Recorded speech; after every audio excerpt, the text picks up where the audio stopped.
All right, everybody. Shalom and welcome. Yishai Fleischer broadcasting from Judea to the world. Shalom to you wherever you are. And thank you so much for joining us on our regular Sunday night live. It is so great to be with you. And it's especially great to be with you because in just a few minutes, as the sun's setting here in Judea, just north of where I'm sitting right now, is Yerushalayim, the holy city. And tonight we're going to be celebrating Jerusalem Day, Yom Yerushalayim, Yom Yerushalayim. And I'm so excited about that. And you know what? You know what's so good about Yom Yerushalayim? Do you know what's so good about Yom Yerushalayim? What's so good about Yom Yerushalayim is that we have a lot of darkness out there. There's a lot of things that are bothering us. There's a lot of things that are painful. There's a lot of things that are not quite right with this world. And sometimes you're like, I think this whole thing is, trying to be derailed. And as I've said many times, and I say it especially tonight, when you see Yerushalayim being built, when you see Jerusalem being built, you know that everything is going in the right direction on the big plane, on the big picture. The big picture is that Hashem, God Almighty, is showing his presence in Jerusalem. I was thinking a little bit about something that it says in the Psalms a lot. It says a lot of times in the Psalms, it says God's face. May God shine his face upon you. May God shine his face upon you. And I was thinking about what that means, God shining his face. Like, does God have a face? What's God's face? What is God's face? Before we even ask how he shines his face, what is God's face? So God does have a face, but his face, first thing, before I even get to his face, here's an interesting thought about God. You want to talk about humility. Here's God. He created the world. The world is his. The world is his in toto. It's his world. And yet in his world, he is invisible. He's invisible in his world. That's amazing in itself. That's just an amazing thing in itself. He's invisible in his own world. That shows you what real humility is, because the whole world's his. He created it, and yet he's invisible in his own world. That's humility. But so therefore, if he has so much humility about showing up in his world, how is it that he shines his face? How do you feel God's face shining upon you? How do you feel God's face shining upon you? Well, God's face shines in different ways. One of the most famous ways that God's face shines is when Moses came down off the mountain and his face shone. And his face shone with the light of God because he had been close to God. And because he had been close to God, his face shone with the light of God.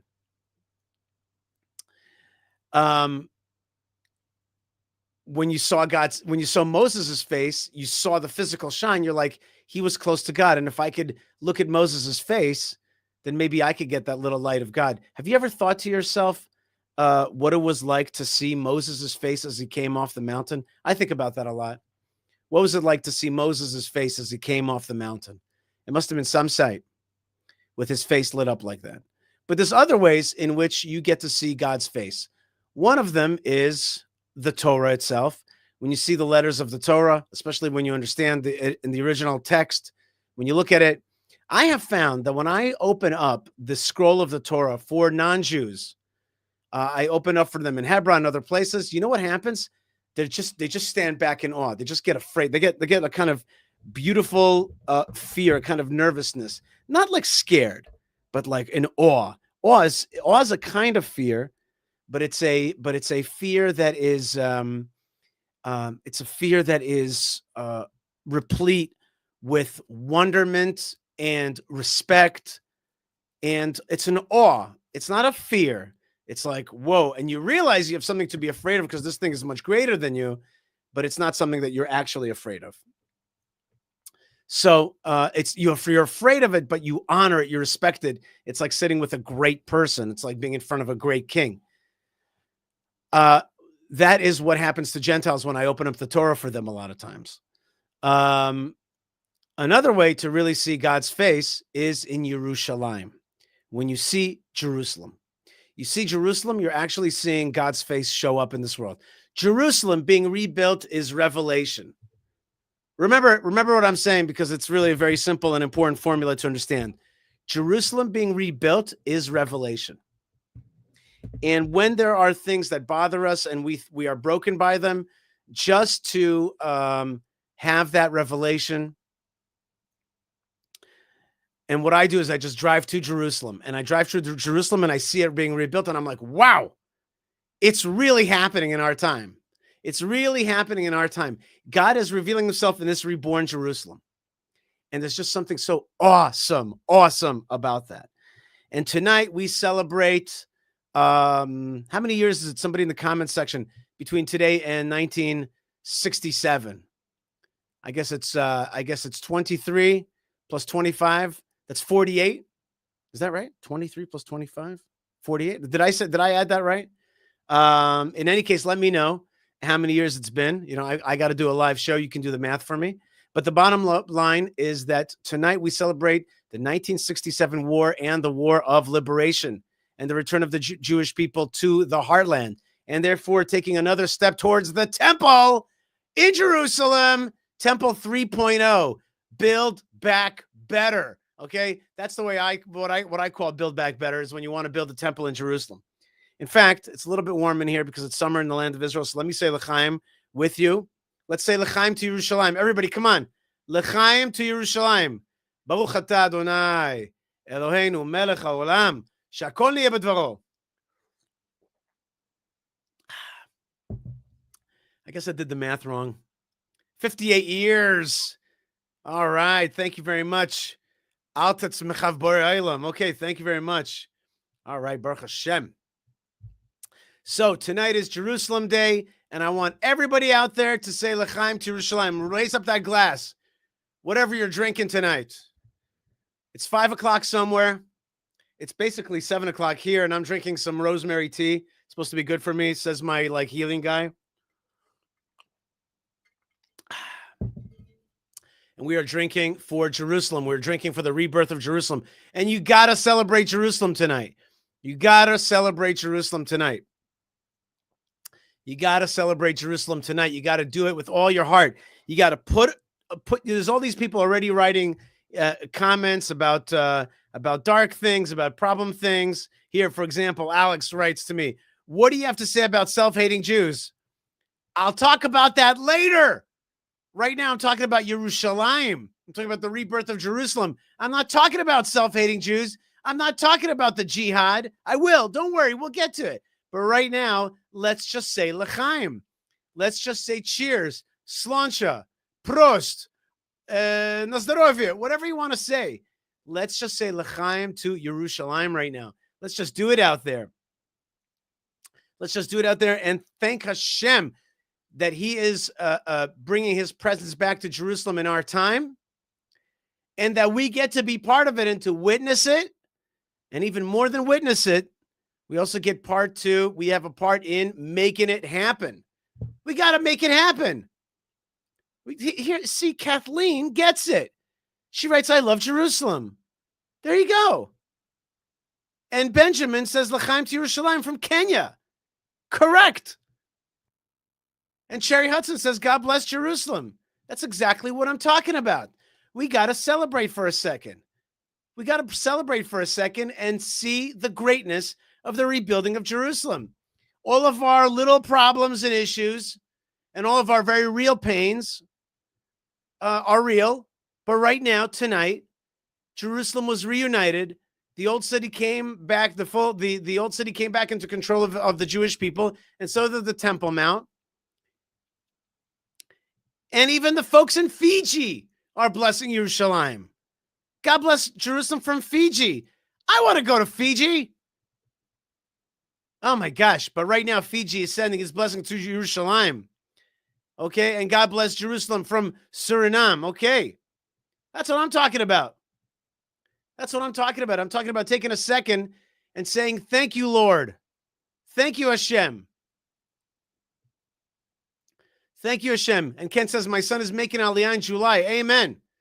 He's coming to be part of Yerushalayim.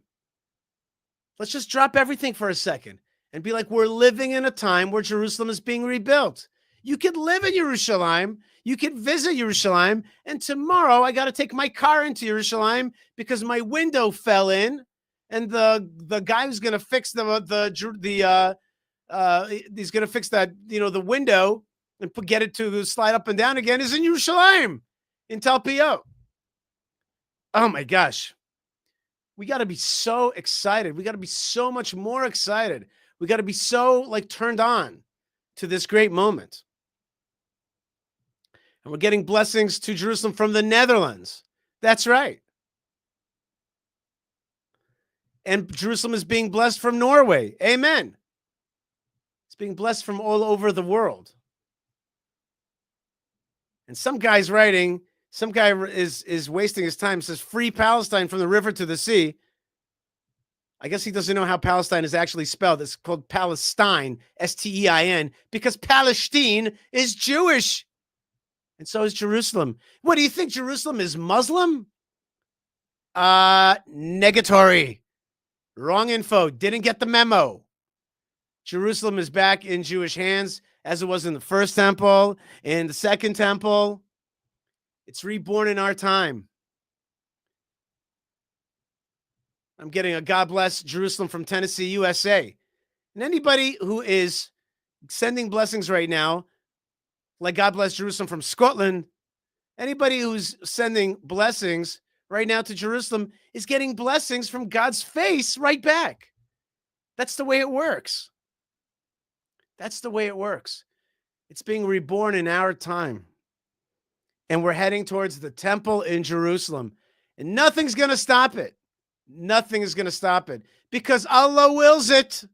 Because God wills it. I'm Israel Chai from Arkansas. That's right. Arkansas. I've been to Arkansas. The point is, folks, is that it is a great moment. And tonight, Jerusalem Day, I want everybody to do something. I want you to go to work tomorrow, and I want you to wear something that says Jerusalem. Do you have a Jerusalem pin? Do you have a Jerusalem cup? Maybe just write Jerusalem on your forehead, okay? I don't know. Take a step towards honoring Yerushalayim today. Take that step. Take that step today. And allow yourself to get excited. Allow yourself to put all the other stuff aside. And you know this show, we could talk a lot about the problems of Israel. I'm not embarrassed to talk about Israel's weaknesses. I'm not embarrassed to talk about where Israel could be strengthened, should be strengthened.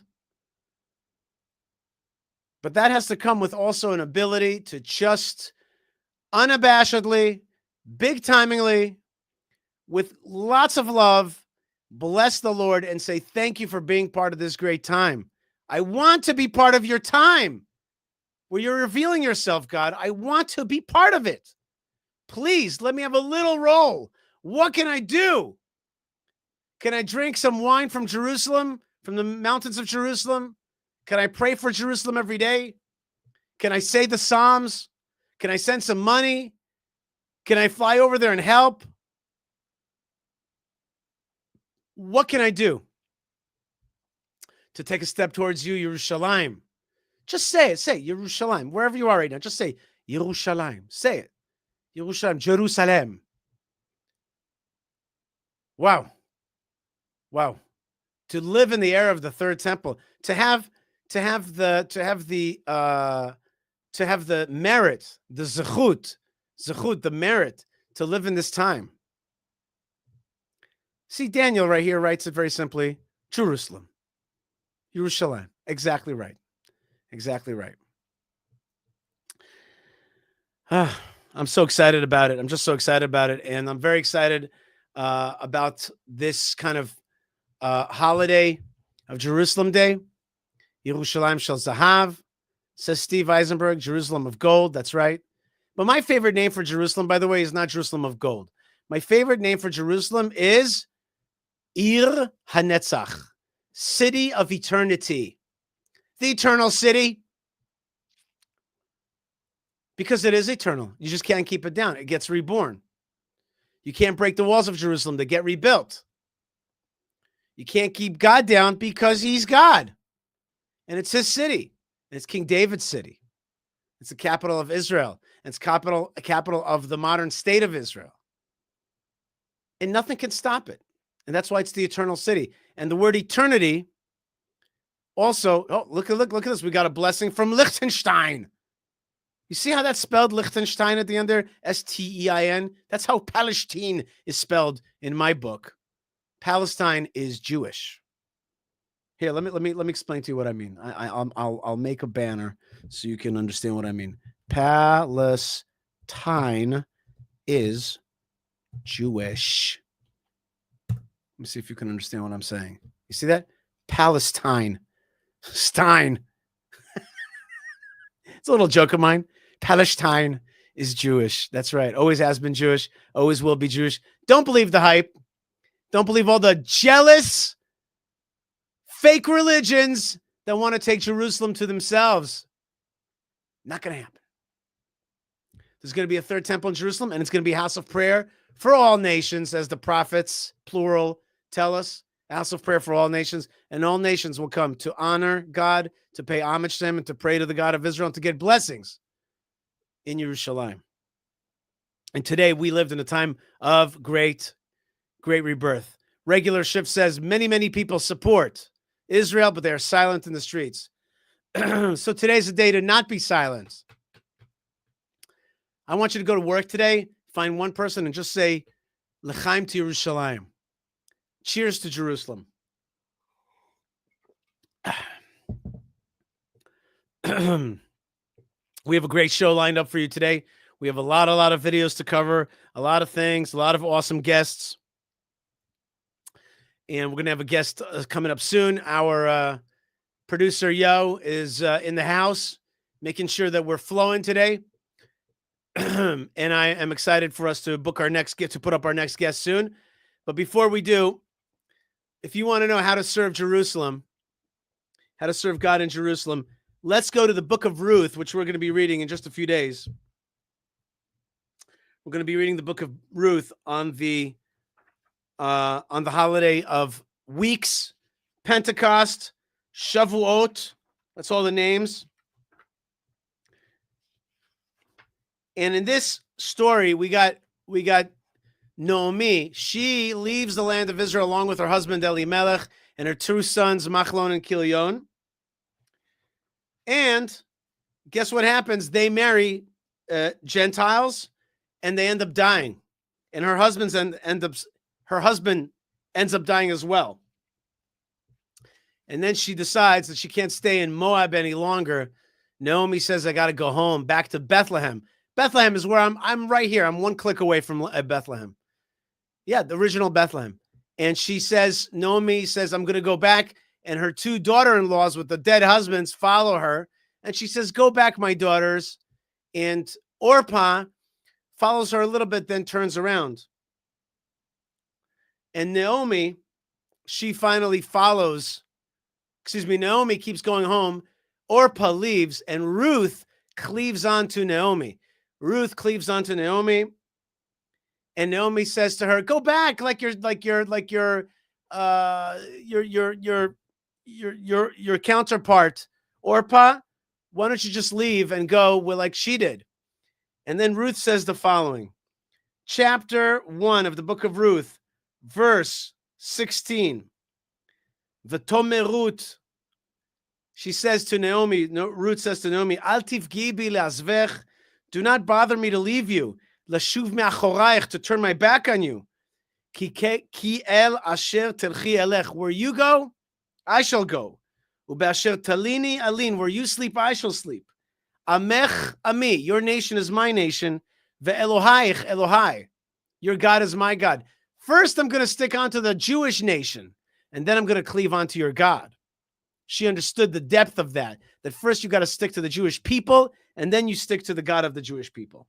And she keeps going. She says, this is Ruth, in one of the most dramatic verses in the whole Bible. She says, Basher tamuti amut, where you die, I shall die. V'sham ekaber, that's where I'll be buried. Ko yaseh Adonai li v'cho Yosef, such will God do for me, and such he will increase. Ki amavet yafrid beini ve'beinech, only death shall separate the two of us. I'm going with you. And the next verse is so fascinating. It says, V'tere ki mitametzet hi lelechet. Naomi saw that she kept walking behind her, that she kept going. Ruth kept going.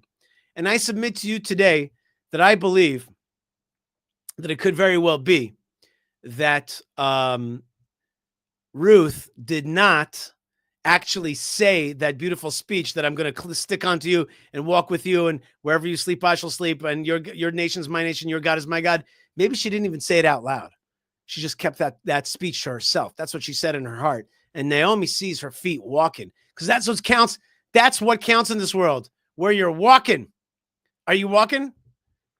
These Ruth boots are made for walking. And that's just what they did. Ruth follows the Jewish people. She follows Naomi to the land of Israel, and she becomes the great-grandmother of King David. That's right. That's the book of Ruth. That's why we read it on Shavuot, because we mark the story of King David on Shavuot. All right, everybody. So that was, I'm getting a little sweaty from my excitement here about Jerusalem. One more time. Come on. L'chaim to Yerushalayim. Let's do it. L'chaim to Yerushalayim. Oh, that's good. I got some ice in there, and I'm so thankful. All right, folks, let's get to some videos. Let's get to some videos and see what we got here for you today. Let's go over some stuff that has happened in the last few weeks. First thing, let's watch a little bit of news. Let's watch a little bit of news as... one second, hold on. Our guest is standing by. Please send him a link on WhatsApp. I sent you his number. Please send him the link so he could join us right now. That would be great. If possible, that would be wonderful. I don't have the ability right now to send that link to him, or maybe I can. Hold on one second. Let me see if I could send it to him, so we can have our guest come and visit us. Oh, there's our guest coming in right now. All right, we'll have our get very good. I'm glad that our guest is coming on soon. That's very good. Before we do, let's follow some of the news that we have to deal with about this last week. And of course, we just celebrated the beginnings of Jerusalem Day, and there's another side to that. The other side is the great challenges that the Jewish people face. And you probably have heard the horrible murder that transpired this week in Washington, D.C., of all places, in Washington, D.C. Let's see some news coverage on that. Turn to our Epoch Times producer, Karis Rea, who is currently in Washington, D.C., outside the Capitol Jewish Museum, the site of a tragic shooting that claimed the lives of these two Israeli embassy staffers. She joins us with the latest updates on the investigation and community reaction. Okay, before we go to Karis, a friend of mine, before we go to her, I just want to make one point, which is that usage of the word tragic. It was not a tragic shooting. It's not a tragic situation. Tragic is when a tornado rips through Kansas and people die. That's tragic. This is a premeditated homicide, murder, an awful crime, one that needs to be found, chased after, and then prosecuted to the fullest limits, and the murderer apprehended and then executed. It's not tragic. Tragic is not the right word. Tragic is an incorrect word to use. Don't use the word tragic. Use a strong word. Okay, this horrific crime, this jihadism, this progressivism gone insane, violent progressivism, whatever you want to call it, but don't call it tragic. That's just an incorrect word. All right, let's see what Karis Rea has to say. Thank you for joining us. Sure. Yeah. Thank you. Thank you for covering this. It's, I was up late last night and I heard the news, and even though we are hearing news like this every day from Israel, there's sort of an expectation of hearing it out of the Jewish state, right? There's an imminence to it. We are always haunted by it, but you don't really feel like it could happen so close to you. So there was a very visceral reaction, and especially having just been at the Jewish Museum weeks ago, it's just surreal. Now, what details have emerged about this horrific terrorist attack and about the suspect? Maybe you can even show us around you. Sure. Well, it's hard to get closer than this. The Jewish Museum is about a block away, and you can see that the street is just completely cordoned off. So you can't even really see the building. The road is closed on all sides, so there's no way to get to it. But from what I understand, the shooter, his name was Elias Rodriguez. He's a 30-year-old from Chicago. He's of Latino Hispanic origin. And he actually, after he shot these two beautiful Israelis who were working at the Israeli embassy and attending an event for AJC at the Jewish Museum, he actually just walked into the museum. I guess he threw his gun in the bushes and walked in and said that he witnessed the shooting and wanted to have some water. And so, you know, people were actually just talking to him there, not thinking that this was the perpetrator. And then lo and behold, he started shouting, "Free Palestine, there is only one solution, Intifada revolution." People, I guess, realized that this was the shooter, and they arrested him on the scene.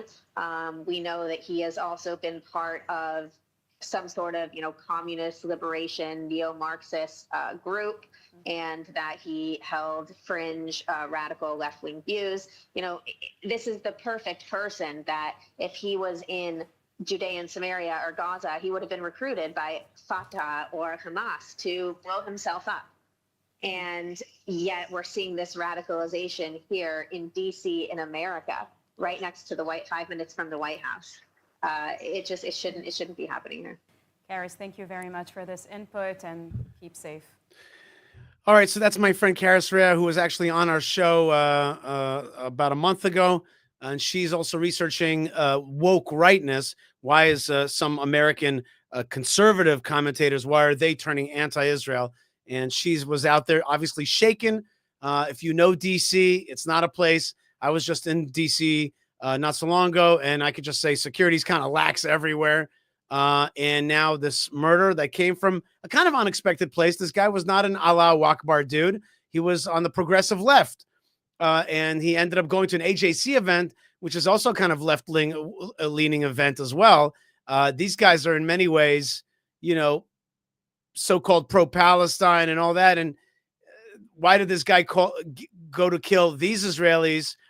Not exactly clear, but maybe he does not distinguish and differentiate between Israelis and thinks they're all the same. It doesn't matter if they're left and right, just like the Gazan Hamas folks killed Jews on the left who were ostensibly trying to help them. Okay, that's another lesson in who the jihad actually wants to get rid of, and it's not right-leaning Jews or left-leaning Jews. It's Jews and Israel in toto. A person who knows a lot about this is Ronn Torrossian. I know him for a long time, many, many years. He's like a name in the Jewish world, an entrepreneur, author, activist who founded one of America's biggest independently owned PR firm. And now, since October the 7th, he has been trying to help Betar, the century-old Zionist movement founded by Zev Jabotinsky, to rise up again. Ronn Torrossian, welcome to the show. Thanks so much for being with us. Thank you for having me. Wonderful to see you. All right. Okay, you're like a legend, and it's so great to have you on the show. But tell me a little bit about why are you on the show today? Yeah, you know, are you an October 8th Jew? I know that you've always been a strong Jew, but something has changed, I guess, in your life and in all our lives. Go ahead. So we know each other a long time, and I'm very fond of everything you're doing. I have to start the show by saying you did an amazing trip with Minister Ben-Gvir to the United States. For me, as an American, as an Israeli, to no extent the diaspora Jewry can try to boycott an elected official of the Israeli government. Minister Ben-Gvir, you led a great trip, a successful trip, and we can speak about that. You know, I've been involved in, as you know, Zionist activism my whole life. I grew up in the Betar movement. I spent 12 years involved with Betar as a child and formed my life. I decided about 14, 15 months ago, that's it. Betar has to be rebuilt. We today have about 35 movements, 35 chapters all over the world.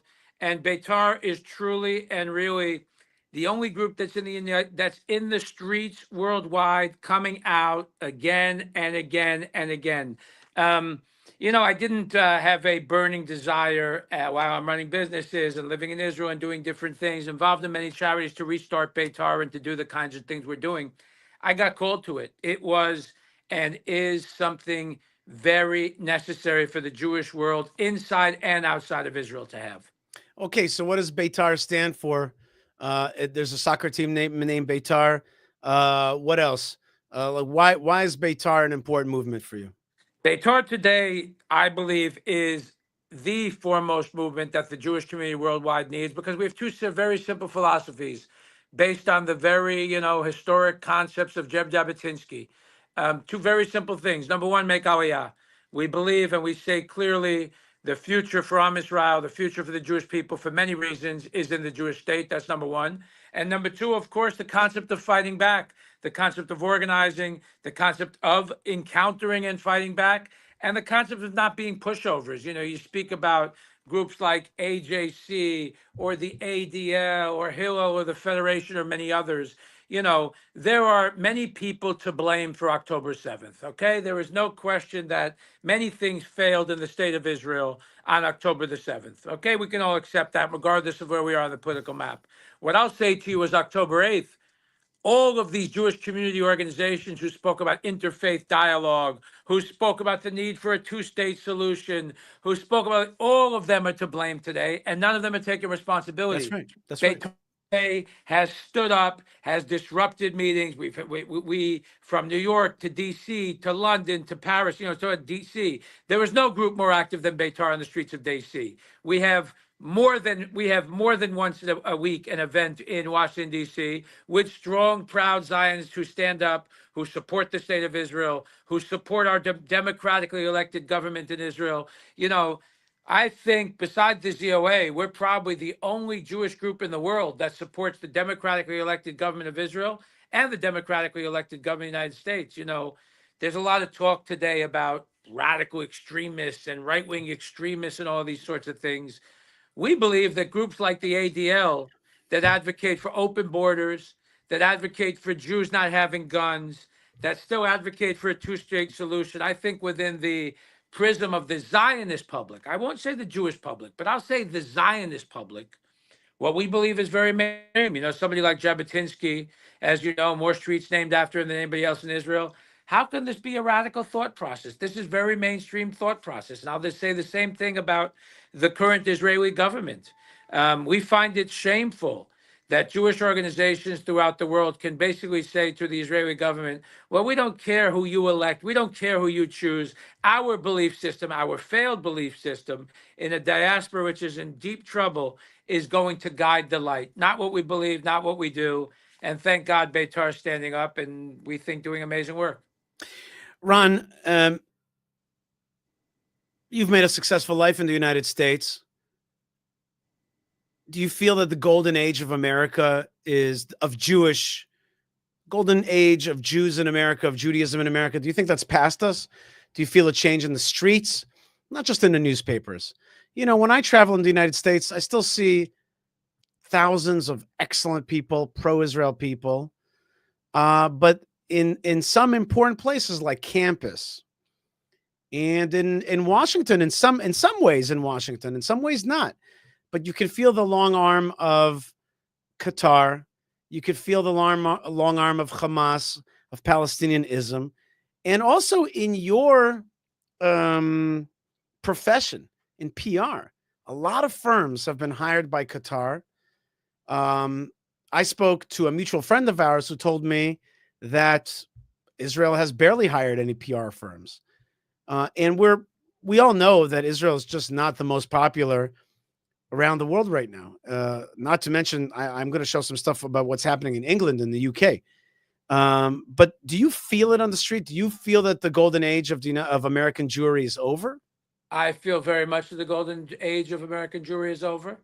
I will say to you, again, one of the many challenges we have, I would ask you, who is a Jewish leader in the world today that we respect? Who's a Jewish hero that we have? What's outside of Israel? Can we even name a Jewish leader in the UK or in America that's somebody that we respect that has mass awareness? We can't. I have one. Who? I have one. Ben Shapiro. Ben Shapiro. Granted. Yes. Good voice. Good leader. Okay. Who else? I can't say, and I don't have another person that I could say. I think no, there's not. There was a Jonathan Sachs and Jonathan Sachs. Yes, but again, we're grasping for straws here, and that is one of the biggest reasons, again, that we think Betar is so key. The golden age of American Jewry, the golden age of diaspora Jewry, I think is very much over, not just because of the anti-Semitism, but I'll say especially to those of us who aren't yet Orthodox, in the words of Rav Kook, right? Who will our children marry collectively? Who will the Zionist community in Chutz La'aretz, who are the gene pool of who we can marry if we're saying we will only marry super Zionists, we will only associate with, super Zionists in terms of our friend circle, family circle, for obvious reasons.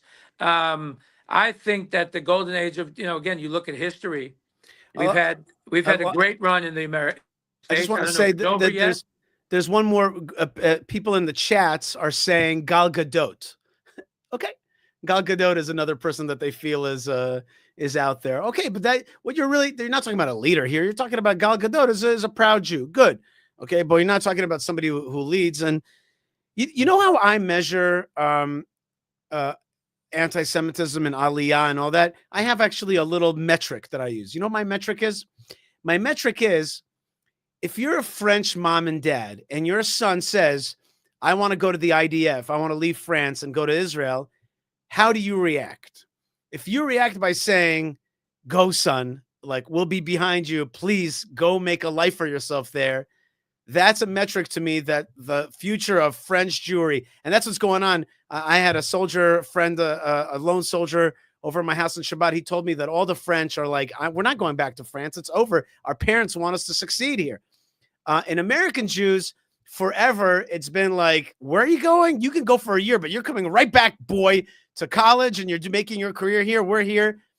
If American Jewish parents are saying to their children right now, yeah, go to Bar Ilan, go to Tel Aviv University, yeah, go to the army, like, go ahead, my daughter, go find a life mate there, a shidduch, go there. That means that there's a change in the winds. And one of the biggest examples of a change in the wind is when Jews are not welcomed at UPenn and Harvard, these places. If we're not welcome in those places, that means that they don't recognize Jewish minds. And so, okay, we're going to go to where we're going to be welcomed. And if it's not going to be in the elites of the United States, maybe it'll be in Florida, maybe it'll be in Texas, maybe it'll be in the Carolinas or in Atlanta, or maybe it'll be in the Holy Land, in the land of Israel. I think that American Jews are still very far apart from that. And I think that American Jews really haven't woken up. Let's see if they do. I'm not convinced that they will. But when you look at any war that we've had throughout history, when you look at any battle that we've had throughout history, we've always lost a lot of people. I think that, going back going back between Israel and the United States, one of the most daunting things that I find is that Israelis we are dealing with the Seven Front War, trauma, all of the issues that exist. Israelis largely don't have any clue about what's happening in the diaspora. And diaspora Jews, even those Zionists, have no idea about what's happening in Israel. It is two completely, and I say that even among, hardcore people. It's two very, very, very disconnected lives. But, I think in Israel we're going into a golden era. I think in Israel we're going to have a very tough time over the next year, 2, 3, the post-Netanyahu era, whatever that looks like. But I would tell you over the next 3 to 5 years, I think the state of Israel is going to have a very, very positive economic boom, spiritual boom, because perhaps we were on the verge of a terrible civil war, and maybe October 7th saved us from that, maybe. And, we're still facing terrible things. But maybe, some kind of influx of the exiles, including the French. It might not be the Americans, it might not be the Canadians, but they'll come. People will come, and we'll lose some along the way, I think. But the battle for us, and the reason Betar is so important, is because if you were with Jabotinsky before the war 100 years ago, your family would have been better off. We say the exact same thing to Jews all over the world today. If you follow a Jabotinsky lifestyle, wherever you are in the world, your Jewish future as a family, we believe, is that much better. Ronn Torrossian, let's watch this video together and let me know what you think of it. Unbelievable. In 3 weeks, Sarah and I were supposed to set out on a trip to build bridges between people and communities that too often stand divided. The goal? Peace. We were in touch mere hours before she was sadistically murdered with her partner Yaron, leaving a Jewish museum in DC by someone wearing a keffiyeh and screaming, "Free Palestine." I don't want your condemnation of anti-Semitism, your press releases, your empty, hollow words mean nothing. It does nothing. After we are killed, our synagogues burned, our schools shot at, our businesses vandalized, our students harassed, to issue a statement merely condemning the hatred we already know is bad, that's easy. I want you to do what is right, what takes courage, what makes a difference. Acknowledge finally the real threat while we still have a chance and shut it down. Free Palestine is a death cult, a human rights scam, an Islamic conquest movement hidden behind the language of progressivism, designed to dehumanize Jews and Israelis in an effort to kill us, conquer Israel, and make it look like justice.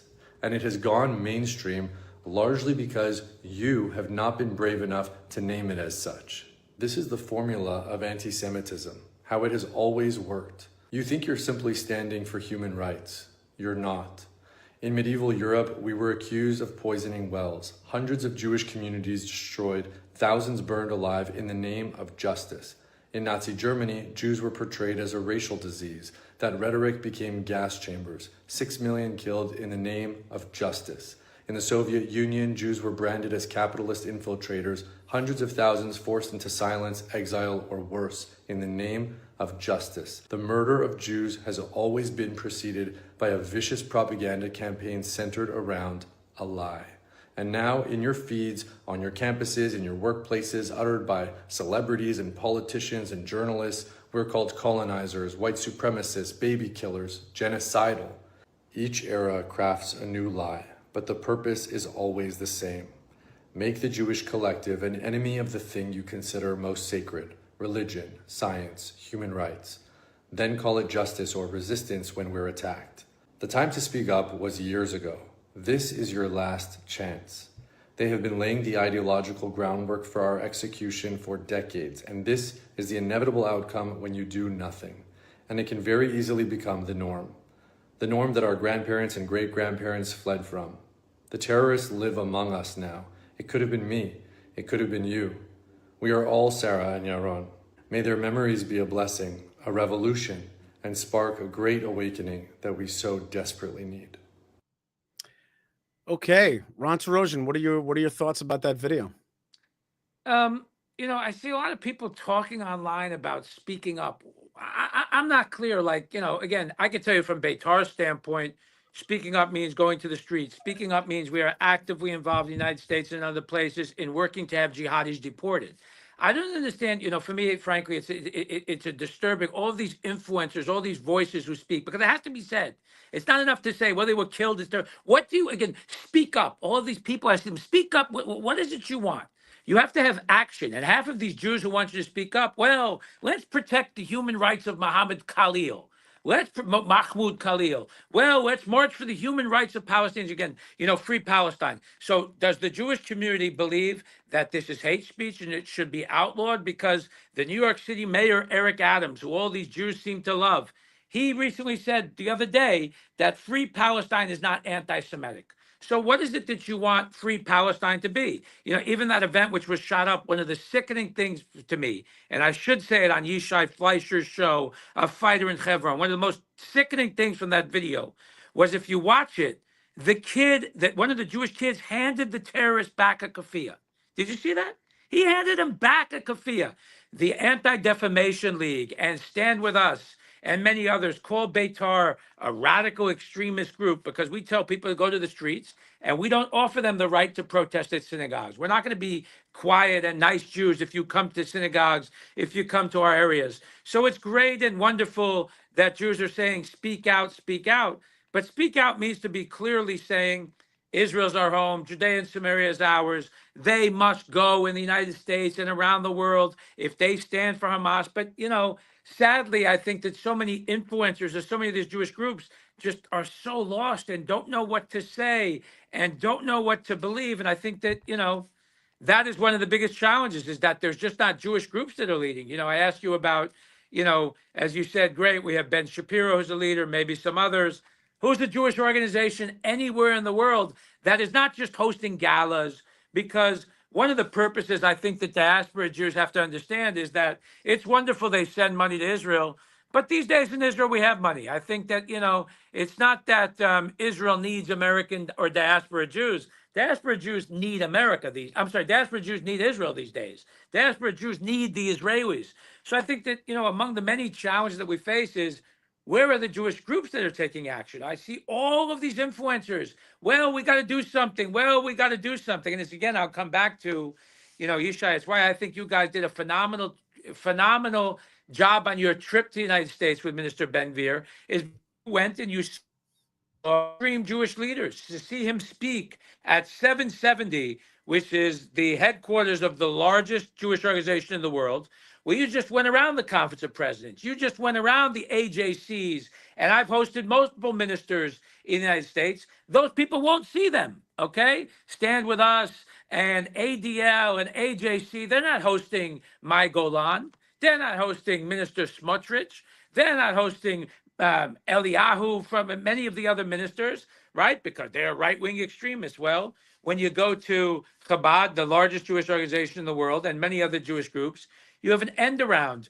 I think that's my response to that talking head. There's going to be many, many more of those incidents in Washington, D.C., because in the streets today, they are screaming at us, as we know, free Palestine. We don't want no Zionists here. Local elected officials agree with it. Congressmen agree with it. Many, many others agree with all of these things. And that's the reality of what we're facing. No matter what we say, it's what they do that matters, and it's what we're not doing. Today, on Sunday around the world, Jews are not fighting for Israel, not Monday, not Tuesday. They are in the IDF and they are in Israel. Sadly, diaspora Jews are still holding, fundraisers and still raise your voice. But who do we want to raise our voice to? What is it we are asking? What is it we are demanding? And I'll say one more thing and I conclude this rant. Where the hell is the Jewish rage? Where are the angry Jews? Where are the Jews screaming? I've said to them, I'm proud that I've been arrested many times fighting for Jewish rights before October 7th and after October 7th. I'm proud of it. Jews need to stand up. We don't need to follow the rules, number one. But I've never been to a Jewish event where they don't constantly talk about the legacy of the great Martin Luther King. How many events have you held where the Jewish community talks about the legacy of the great Martin Luther King? Where are the rabbis today in the United States, in England, in Australia, peacefully protesting, saying enough is enough? Not one. Not one. And it's shameful. You're absolutely right. I have to say to you that rage is a very missing emotion amongst Jewish people. And I blame Israel for being a country that does not know how to represent rage properly. Rage is actually an act of justice. Rage is a proper response. It's an understanding that you have 72 hours to properly respond to something. And we did not blow a hole inside the barrier between Sinai and Gaza immediately, saying everybody who wants to be a non-combatant, get out. And the rest, anybody that stays, is going to be fought and destroyed.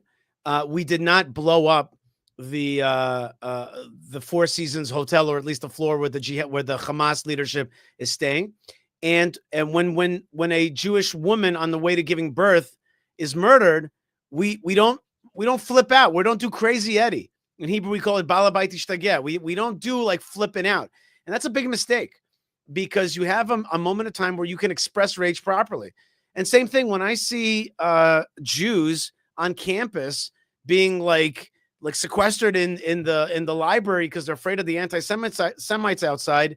I'm like, that is not the way to react properly. Go to the streets when they come to your synagogues. It's a sickening thing. They're like little Jew boys hiding inside a library. Little Jew boys. You're not going to get us to do it. If they come to your house now, you're going to go and hide under your, again, one of the great stories, of course, is the story of Kishinev, which Jabotinsky spoke of often. Not just the rage of what they do, but the rage of what we don't do. And that is very necessary. Talk about what Betar does. Betar in the Galut is bringing back Jewish rage, and it has to be louder, and it has to be stronger. And sadly, it's among the many things that don't exist is rage. Where the hell is our rage? When does it begin? Let's watch one more video together, Ron, just to get a sense of some of the feelings that are out there, including Jewish rage. Let's take a look. You, American Jew, good morning, Boker Tov. Yeah, I'm talking to you, the one who thinks it's all happening over here, the one who thinks you can Netflix and chill your way through history while the world sets itself on fire. Well, guess what? Two young Jews, just like you, just like me, living their lives, planning their future, were gunned down in Washington, D.C. last night. Yes, in D.C., not in Gaza, not in some war zone, in the actual capital of the United States of America. Shot in cold blood by a lunatic screaming, "Free Palestine," killed merely because they were Jews. That's it. That's the whole story. Not soldiers, not occupiers, not complicated, just Jewish. Still think this doesn't concern you? Still think if you keep your head down and your mouth shut that you'll be spared? Let me remind you that the last time we stayed quiet, 6 million of us didn't make it. So go ahead. Keep sipping your iced latte. Keep swiping, scrolling, nodding. Keep telling yourself that silence is dignity or nuance or maturity. But it's not. It's cowardice, dressed up in a college vocabulary. And the people who want us dead, they are not confused. In fact, their message is crystal clear. So it's time for you to get clear as well. History has shown that silence won't save you. But maybe if you grow a pair, standing up just might. Okay, Ronn Torrossian, thoughts? Amen. And I would invite that young man and others to actually not just talk about it, but to come and do it, because we're in the streets doing it. And if you don't want to do it, Betar in the diaspora, go and do it with somebody else. You know, again, I would say to every single Jewish group, where the hell are you? Where are they? We are there. We are out in the streets, including in Washington, including in countless cities throughout the world. And I want others to just go and do it, not to hold fancy fundraising dinners and not to do angry videos. Show up to the museum, show up to the Palestinian marches. Not a march goes by in many cities throughout the world that we don't show up to. Now, sometimes we go with 5 people, sometimes we go with 50 people, and it's scary. And people say to us, why do you go? Ignore them. If you don't go when they're marching in Union Square in Manhattan, they are going to expand. If you don't go when they're marching in the center of London, in the center of Australia, where we are, then they will come to you. So, you know, I think I think Israelis really recognize where we are. And I think, it's a whole other discussion, but I try to explain to my friends in the diaspora that, Israelis are focused on Israel. We have enough problems in Israel. We're not coming to save the American Jews. We're not coming to save the diaspora Jews. And American Jews, even the ones who are good, are still speaking. But what are they doing? In other words, we are one of the few groups that's actively building, for example, lists of terrorists to deport. We've gotten a lot of noise for. We constantly build, and we've had a very good track record of, if you speak out for Hamas and you're on a visa in the United States, we're going to do all we can to get you deported.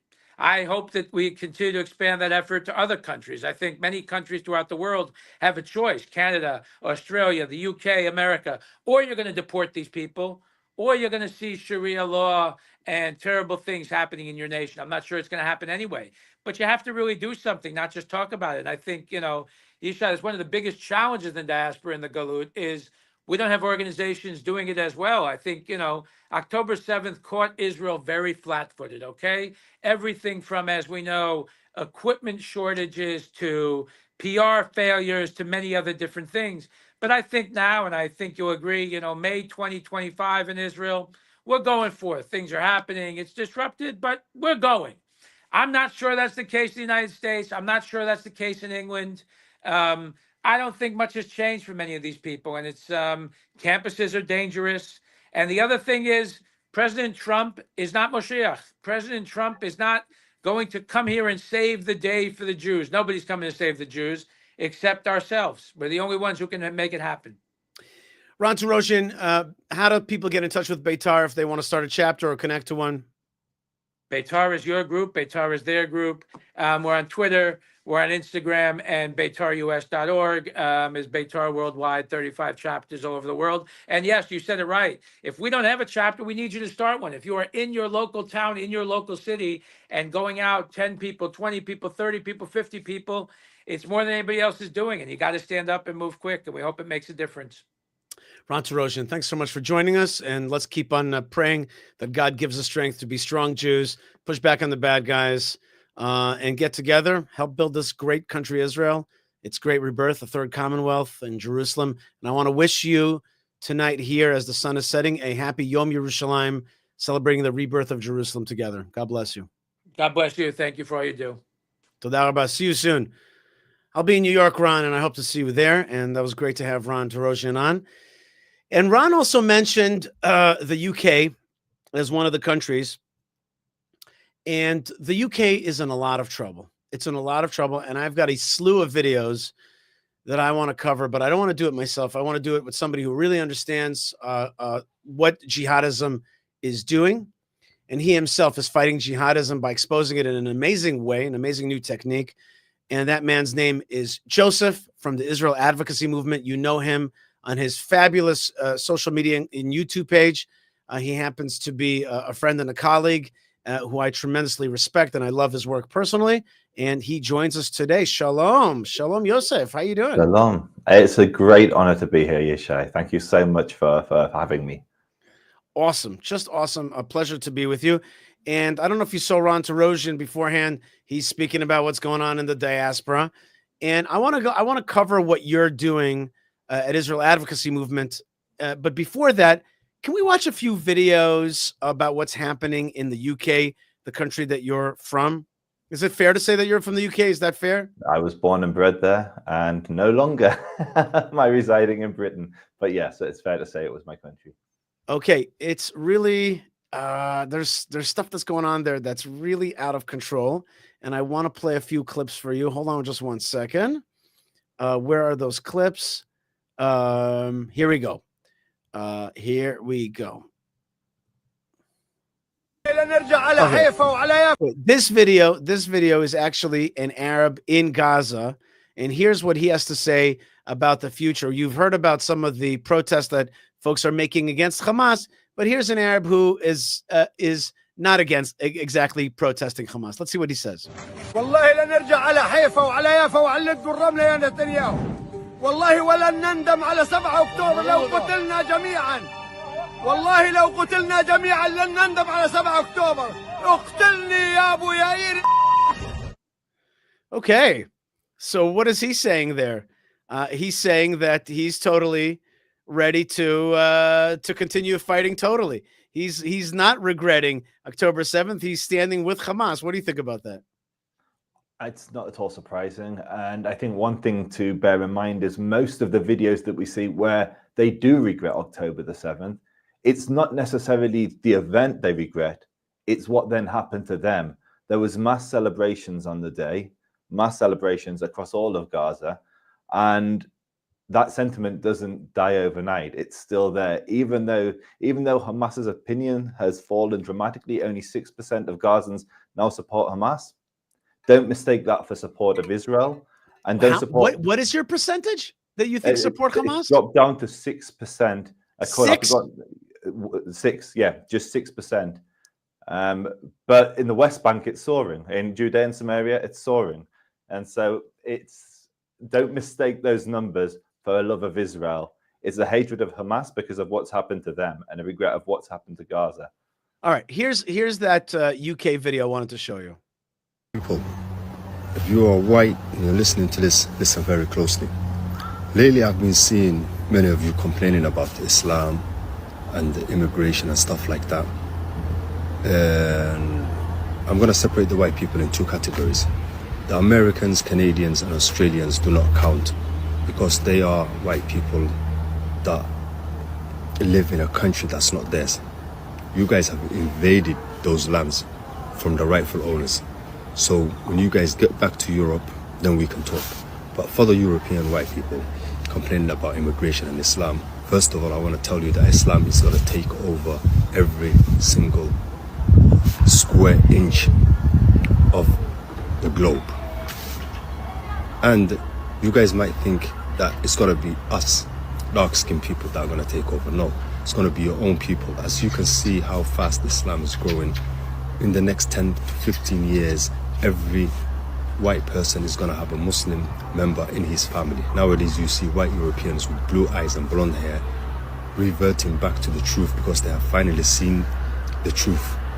And the thing is, there's nothing you guys can do to stop it. You guys can hate Islam as much as you want, and I want to thank the Western media for spreading Islam. A lot of weak-minded Muslims think that the media is picking on us and bullying us, but really and truly the Western media is working with us. They have succeeded in spreading Islam, but intentionally. A lot of people did not know about Islam, but nowadays we are the most talked about religion on the media, and thanks to the Western media for spreading the truth. And so I want to say there's nothing you guys can do to stop Islam, nothing. And also, just to add it, the weak Muslims are the ones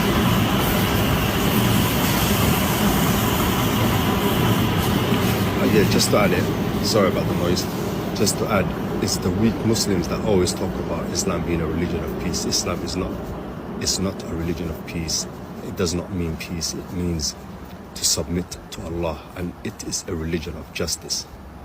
Put that in your head. It's the weak so-called Muslims, the cowards of this ummah, that claim that Muslims are religion of peace. I want to clarify that as well. Islam is a religion of justice. We can be peaceful, but when it comes to it, we know how to defend our land, our religion, and our honor. Okay, well, that was a very honest video there, at least an honest portrayal.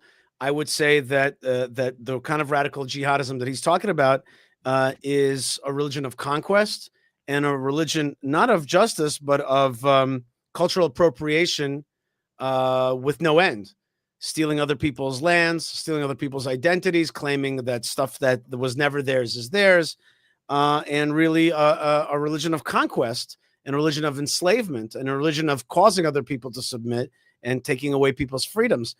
So I don't think that's justice at all. What do you think? I think the projection there was phenomenal, and the self-awareness was non-existent.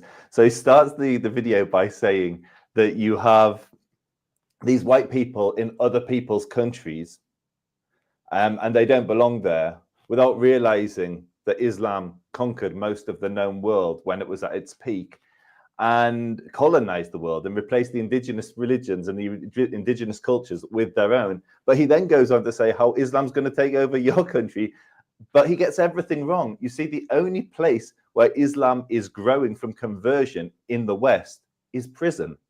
And not to judge the brother, but he looks like that may have been where he found Islam. And so you actually have an avalanche of apostasy from within the Muslim community. People are converting out of Islam at far faster rates than people are converting into it. Really? So really, what the issue for the West isn't conversion. It isn't white people becoming Muslim. It isn't Christians or Jews converting to Islam. It's immigration. It's a demographic thing. The reason why Islam grows is because they've got very large birth rates.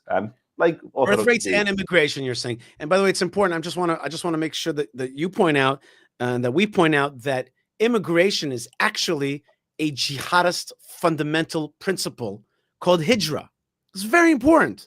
Emigrating into other countries and taking them over from within is a classic fundamental jihadist principle. It's not just a coincidence of our time. It's actually part of the thinking. That's how it works. And that's what he's saying. He's like, listen, we're going to immigrate in, we're going to take it over, and the media is going to help us. That was the interesting point of that video. Completely. You agreed? Yeah. Yeah, completely. Although I don't think the media is helping them. You don't think so? I don't think so. I think the media is beginning to turn against them. Even in the UK, you had Keir Starmer coming out with an immigration speech, which was compared to a speech from Enoch Powell. So there are seeds of change that are beginning to blossom, or are beginning to sprout. But it's still very early days, and who knows what's going to happen with Europe? Who knows what's going to happen with Canada, Australia, America? It's very early days. Okay, one more video, and then we're going to get to your videos. I just want you to see this. This is a report that just came out from Israel's Channel 12. We won't see all of it. We'll see part of it. But it's about what's going on in the UK. And basically, the report's in Hebrew, but there's subtitles. But basically, what the report is saying is that the UK government, the British government, is aiding and abetting jihadism and the takeover. And the footage that you're going to see is really amazing at the scale that your former country has really succumbed to jihadism and just allows it to go completely rampant in the streets. Let's just watch a little bit, then we'll talk about it. All right, this is from Israel Channel 12. בריטניה הייתה ידועה לנו כמעוז של הפגנות סוערות פרו-פלסטיניות.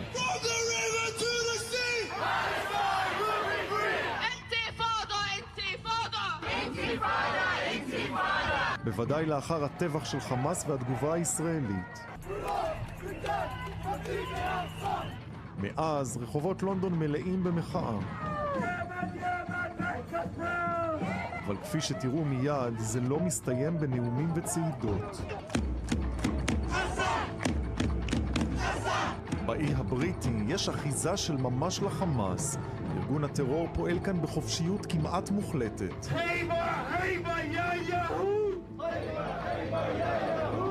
זו הפכה לממלכה שלו מחוץ לעזה.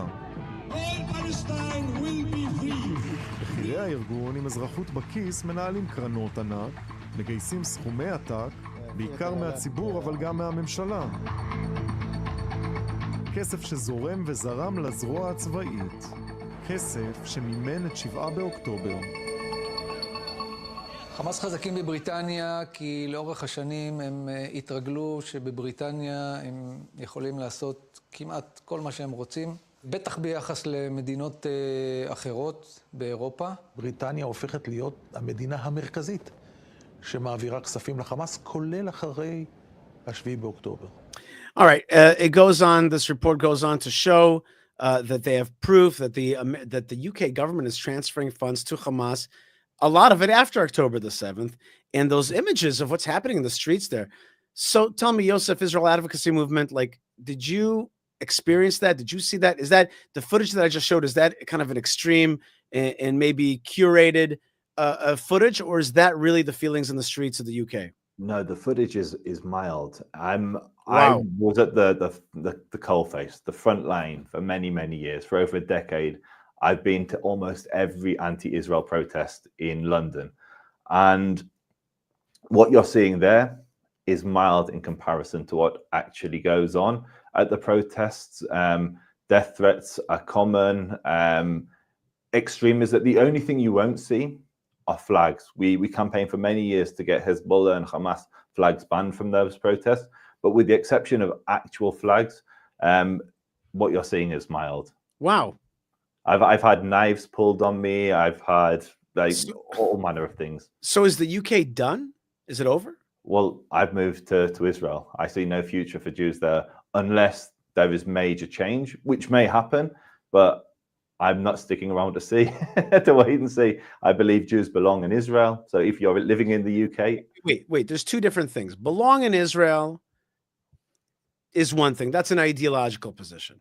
I'm asking you about anti-Semitism. Is it felt in the streets that you just can't live there and feel safe? So I always thought I had a biased perception because I'm at protests. I'm putting myself into hostile communities to try and change perceptions, change people's minds. And when I moved to Israel, I wanted to find a way of continuing to create content. And so I started using video chat apps to talk to ordinary English people. And the overwhelming majority of Muslims that connected to me from the UK, and there's an awful lot of them on these video apps. I'm not saying it's representative of the UK, but they were so hostile and so anti-Semitic. I have never heard such adoration for Adolf Hitler as I've heard over the last few years. Last few weeks on video chats with ordinary UK Muslims. Okay. First thing before we go on, I just want to remind everybody that you can comment right now, and don't forget to subscribe and like. And when I show you some of the videos from Israel Advocacy Movement, you're going to want to subscribe and like there as well. I want to thank all the super chatters that are helping us so much, including PC, who sent us £5 over there from the UK, and says UK has gone woke. Indeed, it has gone woke. It is very, very lost, and really, according to Joseph, it's even worse than we've seen. Okay, Israel Advocacy Movement, your video platform that you've started years ago, is doing an amazing new thing. You have found a way to connect with people around the world and some of them are jihadis, and some of them say wild things. I have 3 clips here. Let's take a look at the way that you're talking with people online and putting it up on YouTube. Let's take a look. It says you cannot murder a woman at war. You cannot murder a child at war. You cannot even chop down a tree in a time of war. Hamas butchered women. Hamas butchered children. Hamas are not Muslim. Every Muslim in this park, if they truly believed in the deen, if they truly submitted to Allah subhanahu wa ta'ala, they would make takbir on these.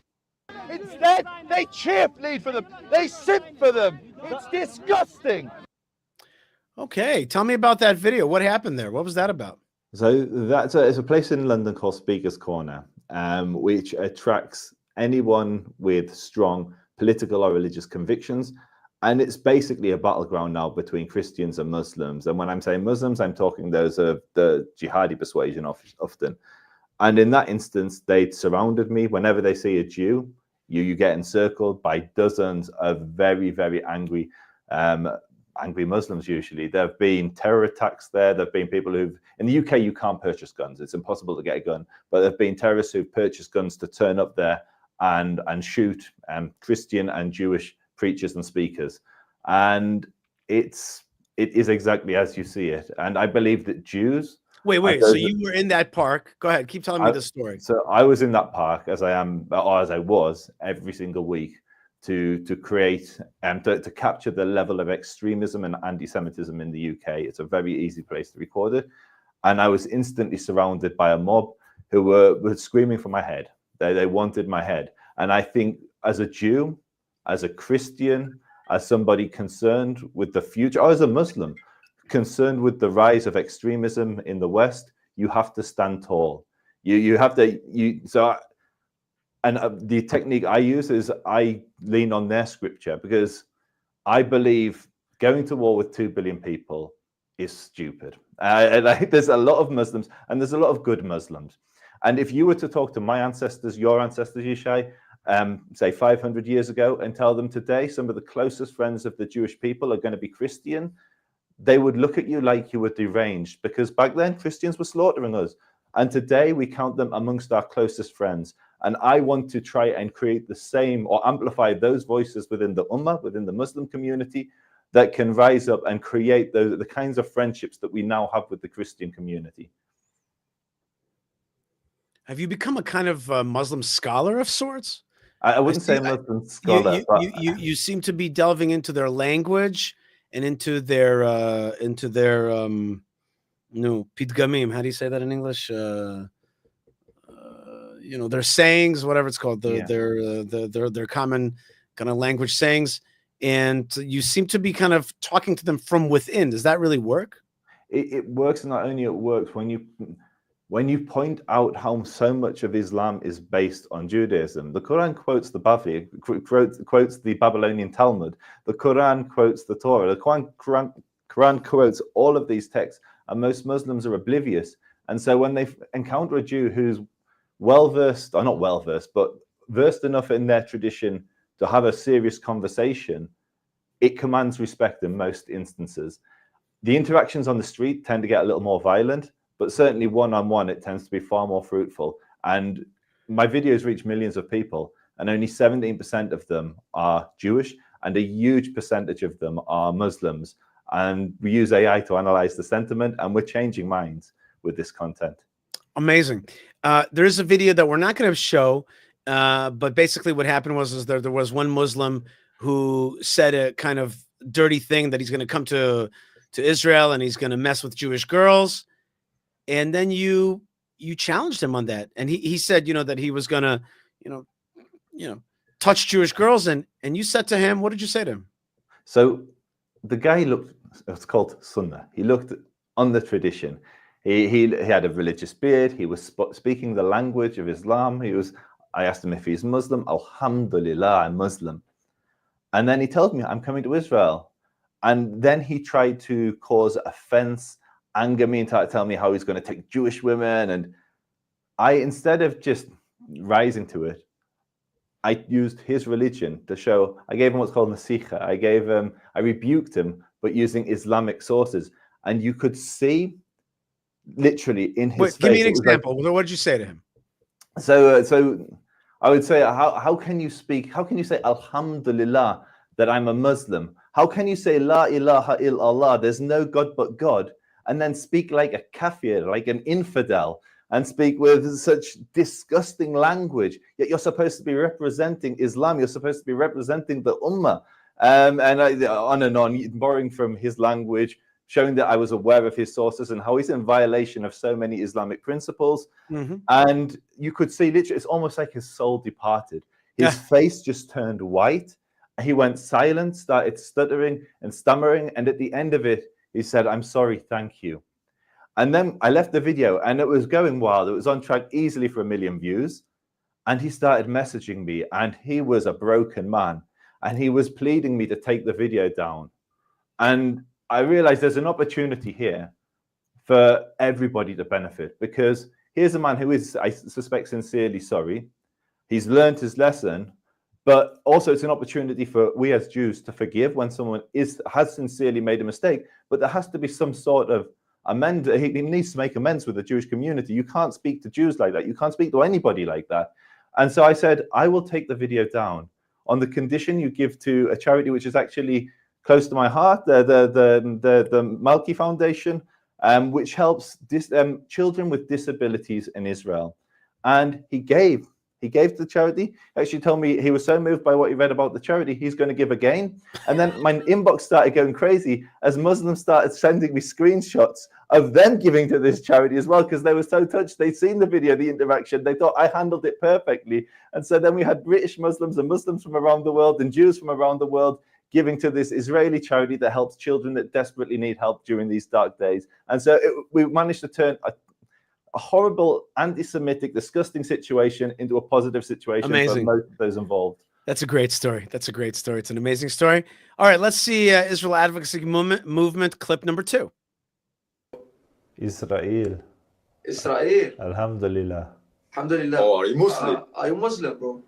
أنا يهودي الحمد لله. استغفر الله يا رب. استغفر الله أنت. What the f*** are you talking about, man? Yehudi and Muslim, alhamdulillah, you mix it, man. Come on. Bro, if you were Yehudi, you'd be saying alhamdulillah as well. If you were Yehudi. If you were following the Sharia of Musa sallallahu alayhi wasallam, you'd be saying alhamdulillah. Are you Muslim, bro? لا أنا يهودي. He's a Yehudi, ya khara. Bro, this good Yehudi man, I think. No, but that's different, but I think they got different Quran. So do you now support Israel or Palestine? Israel.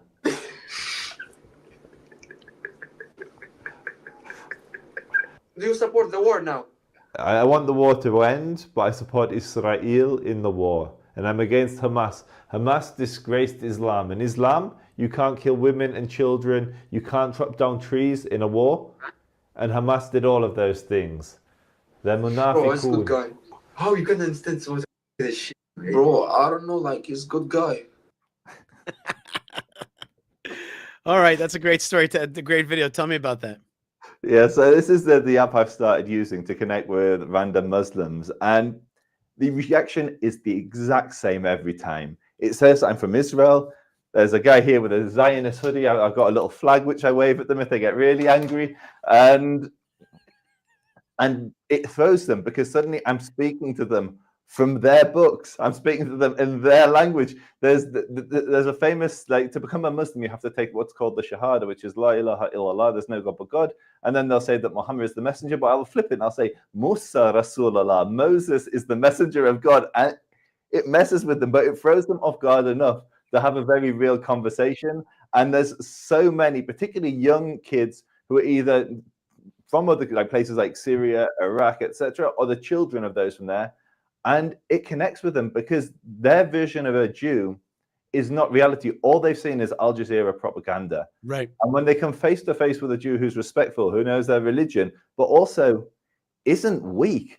So many Jews that try to reach out to Muslims are weak Jews that are apologetic about their faith, apologetic about their people. I love Israel, but I don't like the settlements. I love Judaism, but it's so outdated. And so when they meet a Jew that's proud of their tradition, but also respectful of theirs, it really changes people, either the person I'm speaking to or those that the millions of people that then watch the content. That's great stuff. So basically you're saying be a proud Jew out there, but at the same time know their sources and speak to them in their language. That's the interesting shiluv. That's the interesting hybrid here. On the one hand, being proud Jew. On the other hand, know their stuff and talk to them as proud Muslims. Let's see Israel Advocacy Movement clip number 3 that I have here. But you have a Zionist on your shirt. I'm a Zionist, alhamdulillah. Alhamdulillah. Wait, I don't know the definition of Zionist. Wait, does that mean you like support Israel? You support Israel, but you say alhamdulillah? Yes. So you've physically lost the plot? La. Allah subhanahu wa ta'ala. He's defeated all of our enemies every time. You're confusing me so much, brother. I'm so lost. Wait, do you support Palestine? Yes or no? Israel. La Palestine. Israel. So stop begging it to Allah. He does not rate you.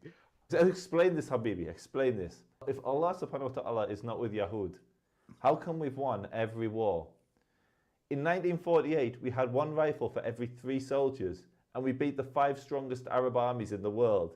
And you're telling me that Allah subhanahu wa ta'ala is not with us, he's with you? Astaghfirullah. He is with us, Habibi. He is. Astaghfirullah. Astaghfirullah. Why are you wearing the Jordanian kafir? Are you from Jordan?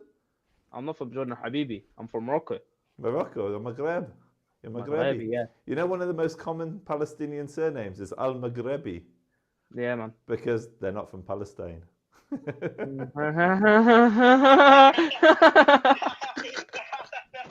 Well, you kill me, brother. You know what, yeah? I rate you still. I'm going to give it to you. I don't know that terminology of irate you. Is that a British thing? Yeah, it's British. To be honest, I thought I was done with the kids, and being on this app, there's a whole different vocabulary. I've got to learn Arabic, I've got to learn religious Arabic, and I've got to also learn UK slang. It's a whole new world. Very, very exciting. It's very fun out there. And on the one hand, Israel is being pummeled by the anti-Israel Twitter. Anti-Israel, I meant TikTok, and Qatar is funding a lot of it, and China is part of it. On the other hand, the internet is still open. It's still an open conversation out there, and you're utilizing that. You're utilizing that opportunity to talk with people. You're going to be doing it tonight. Am I right? You have another discussion tonight you're coming up with. Absolutely. I've got multiple discussions. I've got a lot of conversations planned. That's great. All right. Yeah. What other slang do we have to know? A British slang. What else do we have to know out there? So I rate you, man. I rate you. Okay. So the one that they keep on saying, and I still don't really know what it means, is calm. He's calm, and for me, that's okay. He's relaxed. And maybe that's like the new cool. Else. So maybe someone in the comments can tell us what it's calm means. He's calm. I think it could be that calm is probably like chiller, which was the modern way of like when I was young, it was like cool. Then it became, he's chill. He's a chiller. Maybe calm is like that as well. I don't know. Israel Advocacy Movement is doing a great job. And I don't know if you're calm or you're chiller, but I definitely rate you. And I want to say to you, I want to be the first, if I may, the sun is set, to wish you a happy Yom Yerushalayim, Jerusalem Day. And part of the reality is that you've left the UK to now join the Jews of Zion, to join the land of Israel. Alhamdulillah.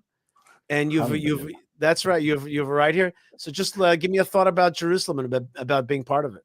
So our ancestors, forget our ancestors, we as children would say next year in Jerusalem, next year in Jerusalem. For thousands of years, the Jewish people have said that.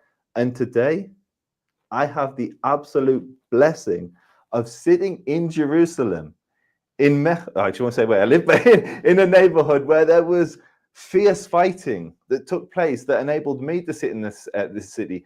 And for us to have the merit to sit here, to jump on a plane and fly here and have the protection of the IDF, of the Almighty, is just such an incredible generation, such an incredible time to live in. And so, yeah, it's a huge, huge honor to spend the first hours of Yom Yerushalayim, of Jerusalem Day, on this incredible YouTube channel that does such amazing work. So Yishai, thank you for having me on this special day. God bless you, man. Yom Yerushalayim Sameach. You want to say something in Arabic for us, a way to celebrate Yom Yerushalayim? Al-Quds. Ana min Yerushalayim. Ana min Quds. I am from Jerusalem. Jazakallah khairan, Sheikh. God bless you, Yosef. Thanks so much for being with us. I want everybody to check out Israel Advocacy Movement on what? What's the best way? On YouTube? YouTube's my preferred platform because it helps the algorithm. But yeah, on everywhere, but YouTube especially. I don't call it the almighty algorithm because there's only one almighty, but it is the mighty algorithm. And the algorithm is very important, so keep supporting. God bless you, bro. Happy Yom Yerushalayim. Thanks so much for being with us. Keep up the good work out there. All right. And there's so many millions of Muslims and Arabs that you could actually still talk to. And I think that Yosef is doing a great job at that. And all of us can still reach out. There's still minds to be changed out there. There's still people who can hear a new thought. Not everybody's a brainwashed zombie. There are brainwashed zombies, and some of them have guns. That's what happened in Washington, D.C., but there's also a lot of good people out there. We got to have faith. We got to have strength because, and here's the website. If you want to check out YouTube, it's youtube.com/at Israel Advocacy. There it is right over there. And great job. And I hope that I get a chance to do more cooperations, collabs with Yosef out there as he's doing great work. All right. Yom Yerushalayim has set upon the land of Israel. The sun has set. It is now the 28th of Iyar, which is Jerusalem Day 1967. Israel liberated the other half of Jerusalem and reunited our capital, our ancient capital. It happens to be that Jerusalem has, I borrow a term from Christianity, very rare for me to do that, but there's a term that I borrow, and that is patron saint.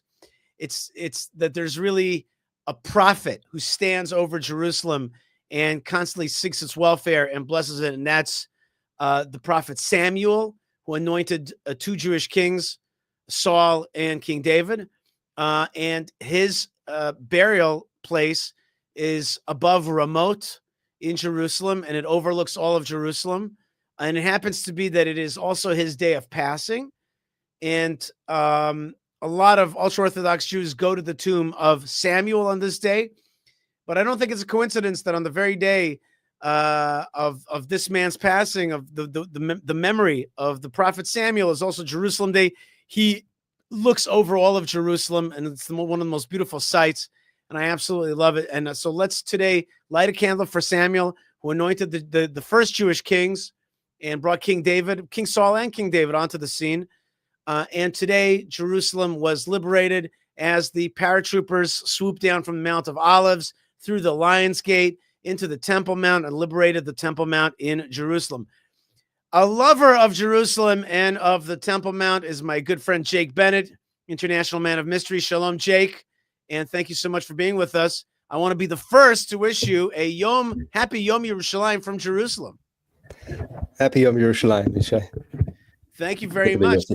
I've heard you and I were in a few different kind of meetings with Muslims, especially a very famous kind of Muslim doctor in Phoenix, and you started telling him about the Temple Mount and what the meaning of the Temple Mount is for the Jewish people. I'd like for you to give me a little of that, the flavor, the taste of that idea. What is the Temple Mount for the Jewish people? Why is it important to liberate it? Absolutely. Thanks, Yishai. By the way, is my sound coming through okay? Because it sounds very it sounds great. It sounds great. You're good. Okay. Go ahead. Somehow it's so loud in my ear. I got to turn my own volume. You got to turn your computer volume down. I'm turning my microphone volume down. No, the microphone is fine. Go for your head. Not the input. I mean the output that goes. That's right. The wire in my ear. That's right. Hold on one second. I see we have a message there. Is there a message coming in, Yo? Yo, are you trying to get in to say a message here? I said Jake sounds great and everything is good. Thank you to our operator, Yo, behind the scenes, making it all happen, Yo. Tech all right. support. And Yo is the counterbalance to Yi. Okay, there's bad Yi out there. So if you need to heal your bad Yi. Oh, yay. Oh, crud. I'm so out of it. the counterbalance to Yay is strong Yo. Okay, very good. Okay, so go ahead. Tell me about the Temple Mount in Jerusalem today. Absolutely. It's I mean, it's so basic. It's so basic. When I was a little kid and I was going to Hebrew school and we're reading the Torah, and there's commandments that say build a temple, give these offerings to me. Here's how you do it. It was just so simple. Like, people make it complicated. Here's Hashem, here's God telling us what he wants us to do. That's it. It's that simple. There are people who say, "Oh, but we're wiser now. We're more technologically advanced. We have electric cars. We don't need to do altars and stuff. It's all spiritual. And if we ever do bring the temple back, let us do things differently. Let's just do the incense offerings and not the animal offerings." And it always rubbed me the wrong way, because it's very simple. And we got these 613 commandments. 2/3 of them have to do with how you do the temple offerings. Just do them. You can do your synagogue, you can do your spirituality, you can do your prayer, your meditation, all of that. God bless.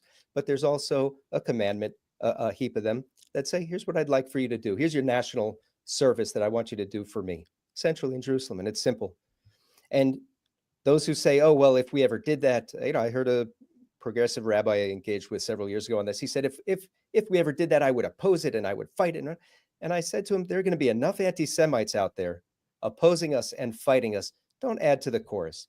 You do you, but those who want to do normative traditional Judaism that, yeah, we've been away from for a while and we're not used to it, let them do it. And you know what? I wanted to bring up yesterday's Parsha. And Torah portion? Yeah, yesterday's Torah portion. Bechukatai. You got to help those Gentiles out there who don't know the Hebrew. Right. We got a lot of lovers of Israel on the live stream here from all over the world. We got to help them connect by giving them the English for this. Go ahead. Absolutely. So for those in English, it's Leviticus chapter 26. Okay, our Torah readings are broken up into portions for the week all the year round, and this past week's portion was Leviticus, Vayikra chapter 26, and it relates to this, and it relates to Jerusalem, and it relates to the rules, and it relates to current events in Israel. Okay, so if you advance in the knowledge, I'm going to read it to you in English, or I could read it in Hebrew and English. English is great. Go ahead. Okay, I'll stick to English. Okay, if you advance in the knowledge of my rules, my laws, and safeguard my commandments and perform them, I'll give you your rains in their time. God's talking about rains in Israel. The land will yield its produce. The naturally barren tree of the field will give forth its fruit. Threshing will you occupy until your grape harvest, and harvesting the grapes will occupy you until the time for sowing the fields again for grain. You'll eat your food in satiety. You'll live in security in your land. And there's a tie here. This is the covenant. You follow my laws, I give you this land. You, etc. And it links to security. It goes on. I'll grant peace in your land. You'll lie down and sleep peacefully, for there will be no cause for fear. I'll remove wild beasts from the land, and no foreign army will pass through your land. Isn't that relevant to what Israel's dealing with today? You will pursue your enemies, and they will fall before you by the sword. 5 of you will pursue 100 of them. 100 of you will pursue 10,000 of them. Your enemies will fall before you by the sword. I will turn my attention to you. I'll make you fruitful. I'll make you tall. I'll establish my covenant with you. It goes on and on. 2 lines further down. I'll place my dwelling in your midst, and my soul, my presence will not reject you. I'll place my dwelling in your midst. Yes. And I will not reject you. That's what God promised us. I will put my temple amongst you, and I won't be grossed out by you. I'll actually hang out with you, lowly humans, because you're going to be holy. Then you're going to be welcoming me in, and you're going to be clean, and you're going to be pure, and you're going to follow my commandments. I'll be able to stand you. Let's tie this into Yom Yerushalayim. So in 1967, in June, on this day, so many years ago, we took over Jerusalem. We captured it. We fought off armies from every side. And like the Torah verse says, small number of us fought off all these armies from 5 Arab lands all around. Israel told Jordan, don't enter this war and we won't go to war with you, but they did. They entered it. We took Jerusalem. By the way, there's a free movie you can watch on YouTube called In Our Hands. B'yadenu is from the Hebrew Har Bayit B'yadenu. On YouTube, I recommend it to anyone if you want on Yom Yerushalayim to celebrate the story of the capture of Jerusalem. It's a meticulously accurate, historically movie filmed in Jerusalem, beautifully done. We went, and the people who had the keys to the gates to the Temple Mount ran to the Jewish soldiers and gave them these keys. And the soldiers went up and they hoisted an Israeli flag. And the army's chief rabbi, who was with the troops that went into Jerusalem, and he came and he carried a little a little Sefer Torah, a little Torah scroll in his arm, and a shofar to blow the shofar to celebrate the liberation of Jerusalem. He said to the troops, he said to the officer in charge, he said, take down that golden dome right now so that this Temple Mount will be ready to build our temple. And he said, that's a big thing to do. I need to check with my higher ups before I do something of that significance. And he called Moshe Dayan. And the story I read was Moshe Dayan said, I'm not sure if we need to do it. Let me check. And he called the then chief rabbi of the country. And the chief rabbi of the country said to him, no, we don't need it. When Hashem wants us to have the chief rabbi of the army definitely wanted it. He definitely the chief rabbi of the army wanted it. The chief rabbi of the country, according to one account that I read, said to him, we don't need it. Because somehow, some people believe that the third temple will fall from the sky and fall into place. But what do you call it when your little country defeats 5 armies all around, if not the Temple Mount falling from the sky into our hands and the keys being delivered into our hands? There was a military parade very shortly thereafter, and the pictures of this are amazing. I'll send them to you after when you do the repost here. You can share these pictures of IDF soldiers standing in military parade in front of that golden dome. Why that golden dome? Because that's where our first temple stood. That's where our second temple stood. That's where the foundation stone, where Abraham and Isaac had the story of the Akedah and the binding of Isaac, and we were celebrating that land. But there was a thought in the minds of the leaders. They said, well, something that makes no sense at all. But they said if we tear that down, then all the Muslims around will rise up against us. But what had they just done? They had all just risen up against, and the God of Israel and the army of Israel had defended the country and defeated them. They had been weeks before digging graves, thousands of graves in Tel Aviv. The Israelis thought there were going to be so many dead Jews. We had lost 6,000 people in the War of Independence in 1948. Now it's 19 years later. They thought we'd lose thousands and thousands. They thought it was, the fear was palpable. But they didn't need to use any of those graves. Okay, so what happened instead? The government said, we've talked about this before. They said we don't need it. We're a modern people. We're going to strike a deal with Jordan. We're going to appease our Muslim neighbors all around and let this be Muslim Waqf holy land, and we will accept second-class status for non-Muslims, for Jews and Christians alike, where you'll get arrested by the religious authority if you pray. A Christian would get arrested if they wear a cross. A Jew if they wear a talit gadol, the prayer shawl, if they bring a prayer book, if they pray out loud. Not until this current government and the last couple of years have people been praying out loud proudly on the Temple Mount again after all these years, after more than 5 decades. But what did we get as a response to that governmental decree that we don't care about faith and we give you this symbol of replacement and supersessionism? Well, instead of having Jews celebrating on the Temple Mount, we had Hamas celebrating on the Temple Mount. And I'll send you pictures of this too. From the last several years, we had Hamas, armies of Hamas, tens of thousands of Hamas members with the green headbands and the posters and huge banners saying, we will destroy Israel, up on the Temple Mount, and the government let it go. And when you allow this Hilul Hashem, this desecration of God's name, and this desecration of the dignity of the Jewish people and of the state of Israel, it empowers jihadists. It tells them we're winning. Even though, we often say, okay, Israel's won every war. And the last guest said, Allah wants Israel to win these wars. The failure is within us. The failure is in a lack of emunah, a lack of faith, where we win a war and we liberate our ancestral lands, and then we give it to people who proclaim themselves to be our enemies. Let them be our friends and guests if they want to visit. Let them visit a prayer place for all people, but you don't. Yeah, go ahead. It's the ghetto Jew that strikes again. It's like you win the lottery. There's been ghetto hasn't left a Jew. Well, the thing is that it's been studied many times that when people win the lottery, most people within a year return to the same economic position that they were in before winning the lottery. They lose it, they blow it, whatever happens, because they are like a sponge that's totally dried up. They're not ready to receive. They didn't make the vessel. Okay, they don't have the vessel to receive. And so to the Jewish people simply did not have the vessel to receive it and just kind of gave it away. They weren't ready for redemption. Here, that's my new title. I'm writing this down. Hold on one second. Ready for redemption. Ready for redemption. You got to be ready for redemption. And in Israel today, there's still this very stucked idea inside. I call it, the neo-ghettoism, where you just don't want to rule other people. You don't want to be big. You just want to be small. You want to be good. You want to appease everybody. You want everybody to like you.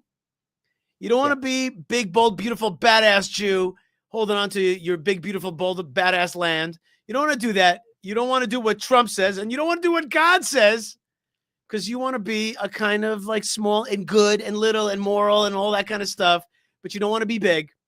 And you certainly don't want to embrace the identity of a big Israel that is the leader around here. That's the leader of security around here. You don't want to embrace that. You're afraid of that kind of thing. And so that's the ghetto Jew.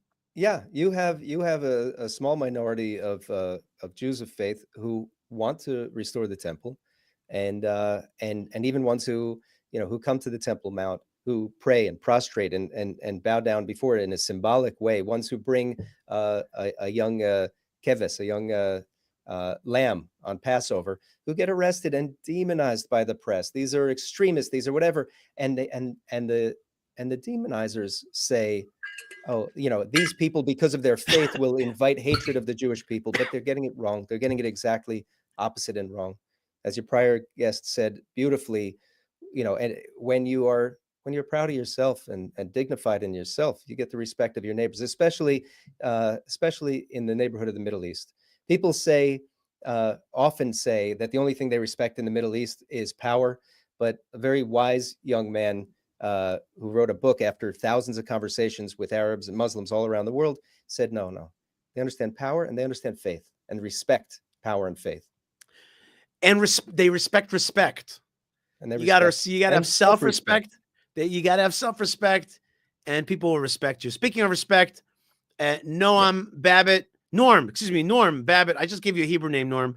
Says, Yishai, I love you and your podcasts. I'm Catholic, and I stand with Israel and the Jewish people. This particular live YouTube is terrific. Thank you so much. Thank you, Norm. Thank you for your support. And I want to especially thank you for your support today on Yerushalayim, on Jerusalem Day. You're sending me 50, and I'm sending you 50 blessings right back to you from Jerusalem, from Yerushalayim, Yir HaKodesh, the holy city. And it's such an important day. It's such a special day. And I want you to know, Norm, that I have a lot of Catholic friends, especially actually one dear Catholic friend, but others as well. And lots of Catholics around the world that are part of it. I don't know anything about the new Pope. I hope he's better than the last Pope.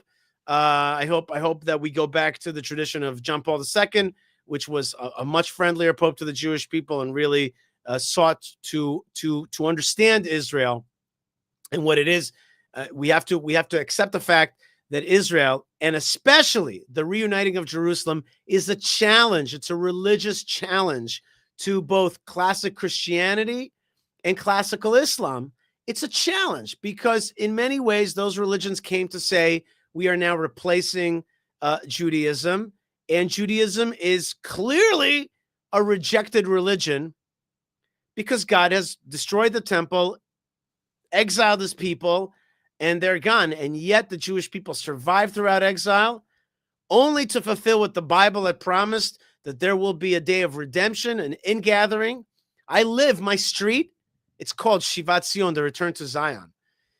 And so that is the great return. And immediately that brought with it a tremendous challenge to classical other religions that are Abrahamic religions. And I want to so much commend Muslims and Christians who find a way to love Israel, to look back into their religion and find a way to read it differently, to understand it differently, in their mind probably more correctly, and to say, listen, we came we are an extension. The Jewish people, they brought they brought the what's the word brit? What's the word for brit? The covenant with God, and they have taught us so much, and they continue to have a covenant with God. And here, my friend Norm, I want to say to you that if you really want to love the Jewish people, in a healthy way, you only have to accept upon yourself two very basic ideas: that the covenant with the Jewish people continues, and that the commandments of the Jewish people that the God gave the Jewish people are still important. If you believe that, then you really believe that the Jewish people have a place in this world, they have a relationship with God, and that God's commandments to the Jewish people are alive and well, and that the so-called Old Testament, we don't call it that, the so-called, what we call the Tanakh, the Bible, Scripture, is speaking to us today, that it was never replaced, that it was never forgotten, that covenant was never forgotten, and that the rebirth of Jerusalem is that revelation, that's happening in our time. It is indeed happening in our time. Okay, speaking of revelation, Jake, I've got a very fabulous wife. Her name is Malka, and when she opens her mouth, it's a revelation to me. And she is not with me today in the live stream because she's down south today on tour of the October 7th fighting, the massacre and the fighting. And she's also going to a family wedding. But she sent me a video. I haven't even seen it. Let's watch Malka's little report from the south. Wait, before we switch. Hey, Yishai, I'm sorry I can't be with you on the show today, but I'm actually down south with a group that I helped to start at the beginning of the war called Beyadayim Shelanu, in our hands, which is about security, particularly in Judea and Samaria in the wake of October 7th. And we took a big trip, a bus of people from Judea to the Gaza periphery to see some of the sites that were most hit and most relevant for October 7th. We met with people who survived the October 7th horrors and learned the lessons that they took, the realizations that they came to after October 7th about what it will take to secure Israel and what we have to do in order to be a strong and unified nation. Now I'm here at Nova. As you can see there, I'm not alone. There's lots and lots of people. Let's see a little bit more.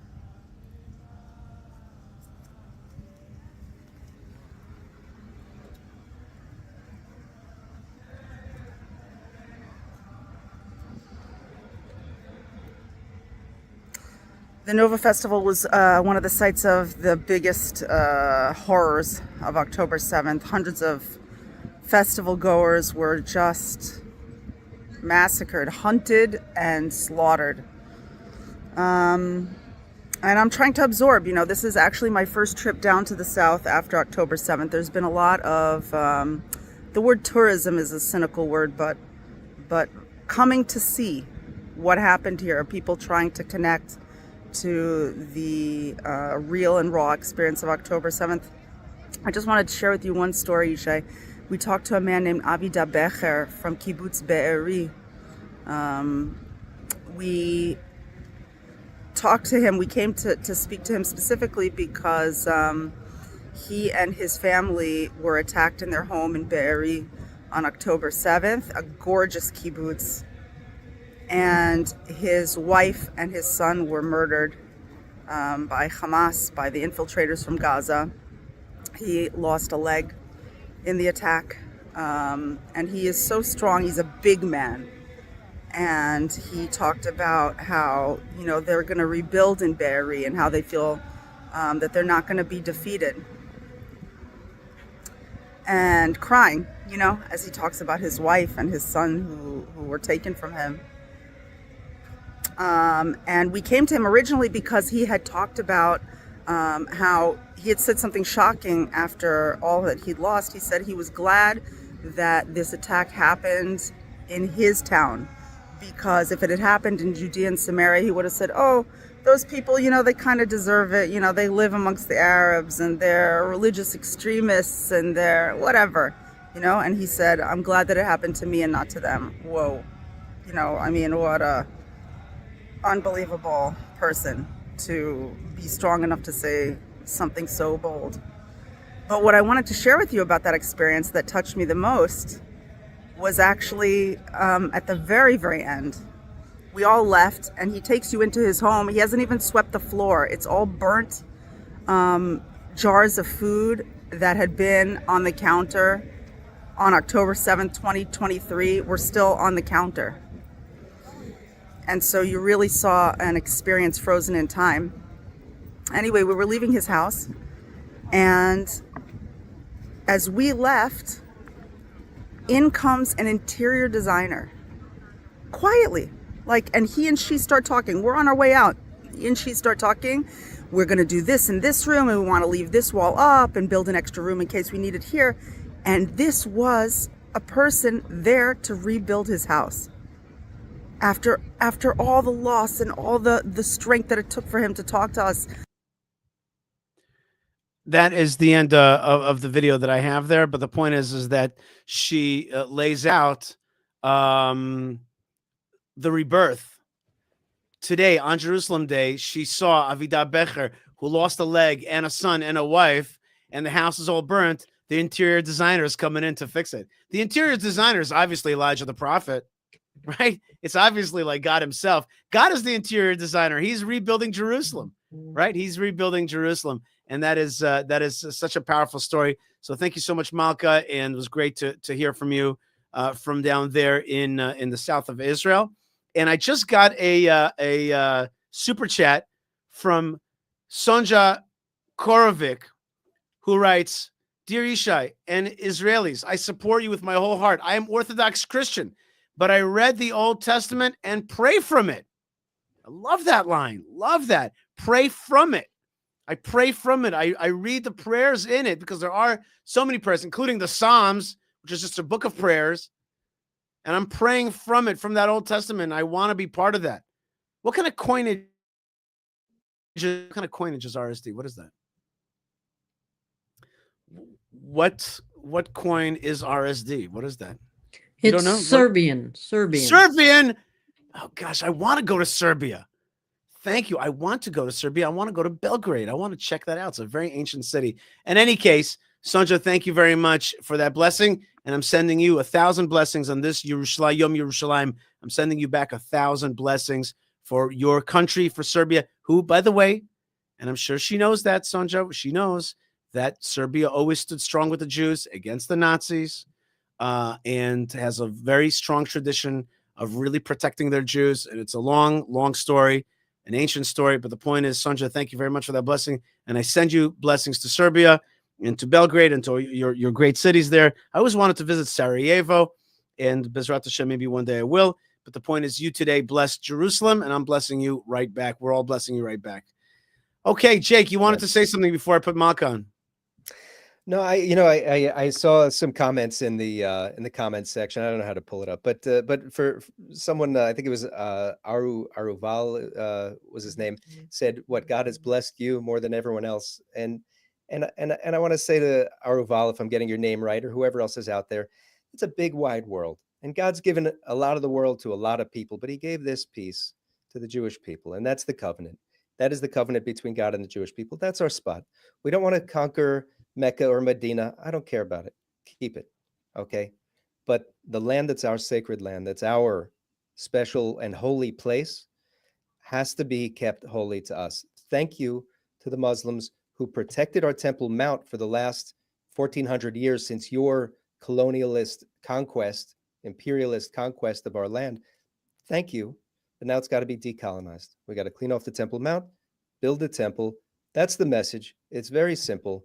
That's it. So Israel's one, what is it? One 1,000th this one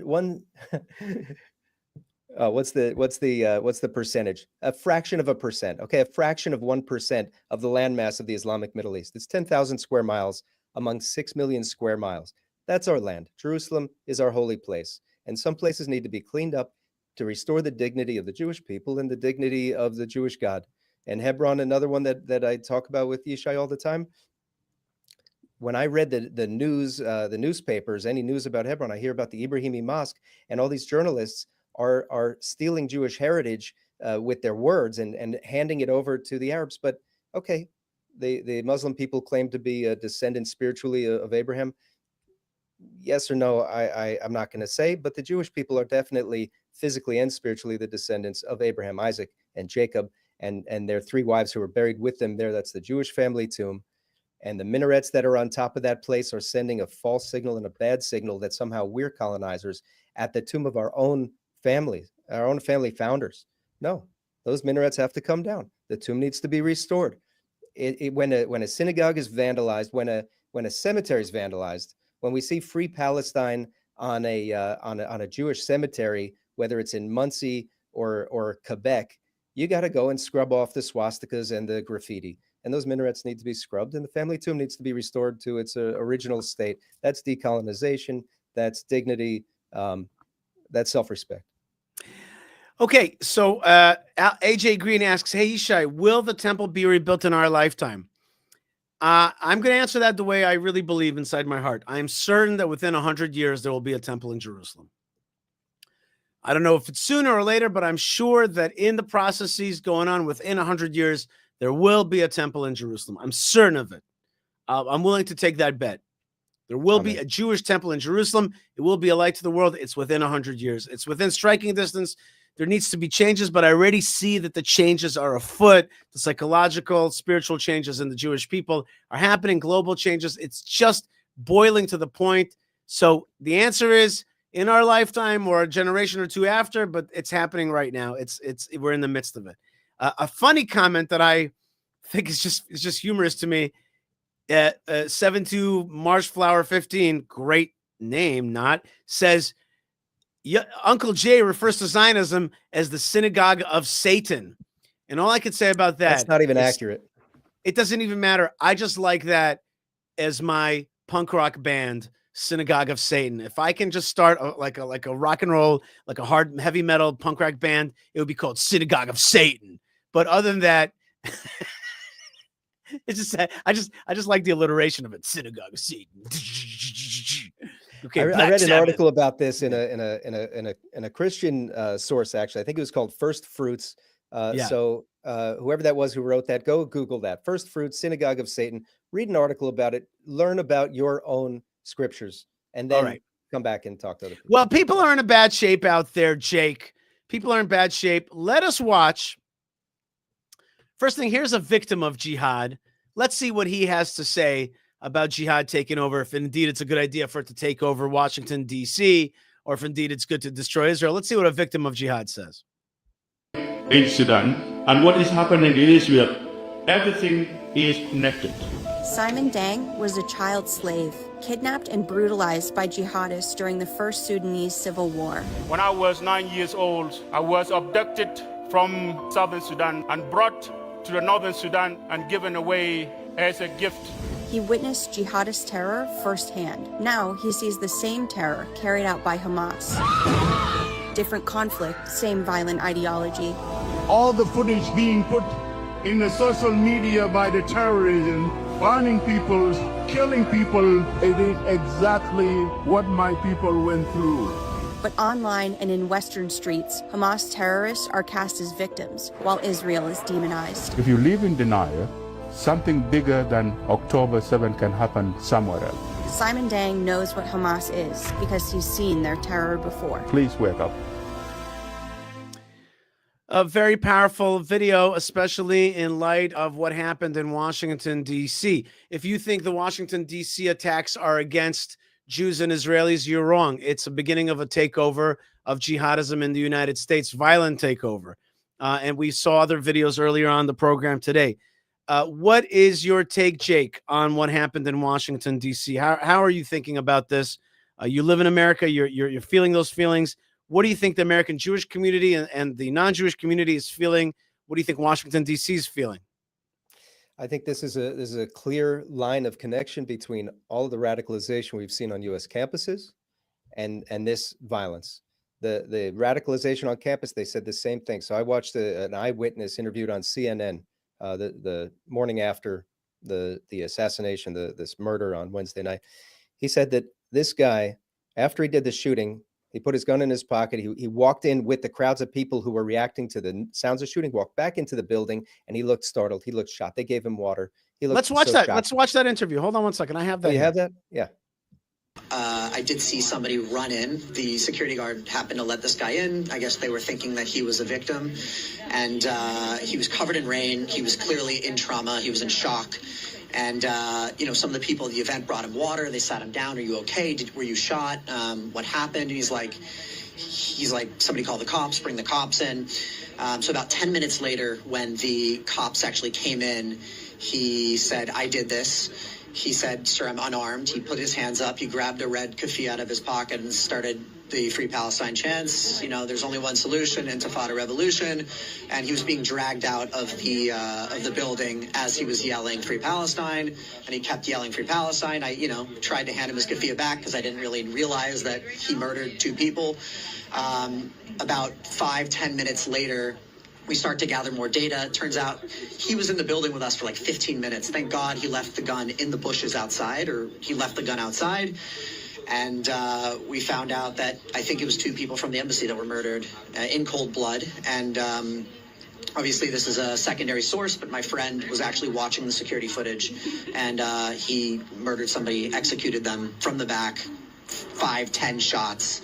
I don't know about the man that was killed or shot. I don't know if that's confirmed yet, but it's disgusting. I don't think any acts of... Okay, so he shot and killed 2 people, a man and a woman. They were about to get engaged. The man had bought a ring that week, was planning to propose in Jerusalem next week. Police say he fired 21 bullets. He reloaded his magazine. The girl was crawling away, already riddled with bullets, and he shot her in the back multiple times to make sure she was fully executed. And that line, there's only one solution, Intifada revolution. We've been hearing people gaslighting the Jewish community in America for the last 2 years, saying Intifada means some kind of political restructuring, political reform, that it doesn't mean violence. I'll share with you later a video of me in a committee hearing in one of the states I was working in, where a lawmaker who was trying to pass a BDS thing made this claim, Intifada is not a call for violence. I said to him, let's just run through the intifadas that I know, that we all know. First Intifada, 1987, 300 Israelis killed, over 800 wounded. Second Intifada, over 1,150 Israelis killed, and some non-Jews by accident, and thousands injured. TikTok Intifada, you go and you punch a Jew and post it on TikTok. Knife stabbing Intifada, car ramming Intifada. Intifada is violence against Jews. And we've been hearing it, we've been saying it for the last 2 years, that these are calls to violence. And you've had the presidents of Harvard and Columbia and UPenn and all these schools say, oh, it's not a call to violence necessarily if they're not targeting a particular individual. It depends on the context. Is their action coming with the words? So there's been this gaslighting, this fake trickery going on, and we saw it on CNN. I think it might have been that same guy or someone else. I saw an interview on CNN where the person said, oh, it would be a terrible mistake if we try to link this to the people on college campuses. And he said, well, they didn't tell the guy to do it, but of course there's a link. They're calling for Intifada. This guy's calling for Intifada. Intifada is the random attack and assault and murder of Jews, and this guy did it. So that's what's going on in America. The problem is, Jake, and you're not dealing with it yet, is that, and I'm going to say something. I keep talking about this, but I feel people don't understand what I'm saying. I'm not explaining it well, which is Intifada, jihadism, and all that is cool. That's the problem. They have cornered the market on cool. They've made it cool to hate Jews. Yay, whatever you want to call him. He's made Heil Hitler frickin' cool. That is a problem. And wait a minute. And my point to you is that we don't fight back with cool. Zionism is not cool. They've outflanked us in the marketing of cool. And the return of the only people that think that Zionism is really cool is either Jews that want to be strong or people that love the Jewish people. But mostly 90% of the time, the people that think that Zionism is cool is people who love the Bible. So if you make the Bible cool and you think that the heroes of the Bible are cool, then you're like, Zionism is cool. Okay. If you think Jerusalem is supposed to be a house of prayer for all nations, you think it's cool. But we have lost the edge on cool because the Bible is mostly not so cool. I have a video that I wanted to share with you today about that. Check this out, okay? Check out what is cool out there. Here is an amazing activist, Israeli activist, who is making videos showing where society has actually gone, and this is the video I wanted to share with you. Revolution! Zionism has got to From the river to the sea, Palestine will be free. Are you comfortable with violence? Recent reports show that some anti-Israel protests are actually paid gigs. So we held our own auditions to see who we could wrangle up, and the results did not disappoint. I'm going to tell you a little bit about what we do. My name is Lyle. I'm the executive director of an organization called NJL. NJL? Yeah, it means No Jew Left. Okay. But we are an anti-Zionist organization. That doesn't bother me. We skew a bit anti-Jewish as well. I think she'd be fine. I come from an activism theater background. We did the first all-trans production of Hello Dolly in Ramallah last year. Oh my God. Yeah. We just did the first all-Latino cast of Kinky Boots in North Korea last year. First all-straight production of Rent in the Congo last year. The actors that survived, I think, really had an amazing time. Nice. We're trying to take down Zionism, which is the Jewish right to self-determination in their ancestral homeland. Do they really need a homeland country? So I've always said that Israel is the homeland of the Jewish people, and it's one homeland too many. Ultimately, we're fighting for the collapse of Western civilization, and also we're trying to bring Sharia law to America. It's working in Europe right now. There are places in Europe that have Sharia law. Even in today, when we look at the Hamas and everything like that, when they're releasing the hostages, you would see the hostages hug the quote-unquote terrorists. They love... To show that they actually care. Yeah, it was like a hotel, basically, I think. Yeah, our efforts to eradicate the Zionist entity, and, you know, at some point into the Jews, but we have to start with Zionists first, you know, they're clear about. You're comfortable with that? Yeah, everything sounds pretty good to me. Great. They asked the Nazis. The Zionists are acting like the Nazis. I'm not 100% educated. I am of Jewish heritage. But probably also should keep under wraps that you're a Jewish person, just because we don't want to inflame. It can be very triggering for some of our comrades. It's fair. No, I understand. You know, because they're controlled the media and the banks and the weather and all that stuff. So we actually have been employing a new system called ICBAWay. It stands for I know you are, but what am I? We'll do a little exercise. Do you mind if I take my coat off? Okay, let's leave it on. Yeah, great. I'm gonna say, Hamas kills babies! Hamas kills babies! Israel kills babies. Israel kills everybody. That's great. Israel bombs children. Israel bombs, that's great, that's great. Let's do another one. If you're gay, you get thrown off buildings in Gaza. In Israel, they always kill gay people, and they hate gay rights. They are super anti-gay. Y'all throw people off buildings for being gay. Right, exactly. No one's fact-checking, right? There are no Jewish people in Gaza. There are no Jewish people in Gaza. There's no Palestinian people in Israel right now. It's not technically true. There's like 2 million, but it's fine. It doesn't have to be true in order to throw it back. Israel took 250 hostages on October 7th. That's great. Exactly. It doesn't have to be factual, but it's just about throwing that back at. And sounds unbelievable. Exactly. Yeah, you have an acting background. In the Zionism, they actually indoctrinate their kids into hating Palestinians. Footage of that being taught in schools and whatnot. It's crazy because it's completely one-sided. Palestinians don't do that. You know? Right.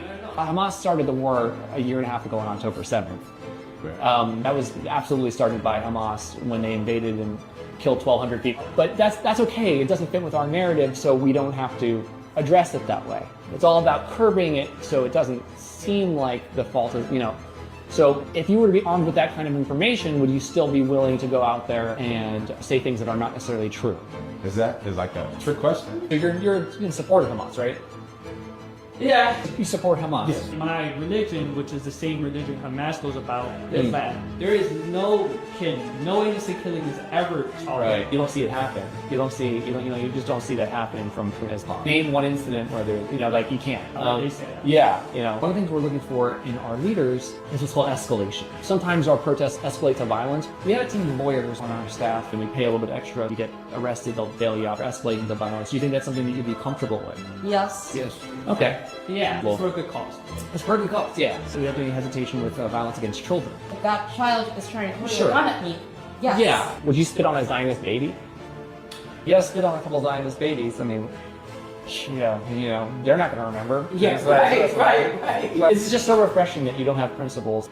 I will put my body on the line. So this would not be self-defense. It'd be more like, just to drive a point home, for intimidation, yeah. Right. I'm okay with violence so long as it's not on the protesters.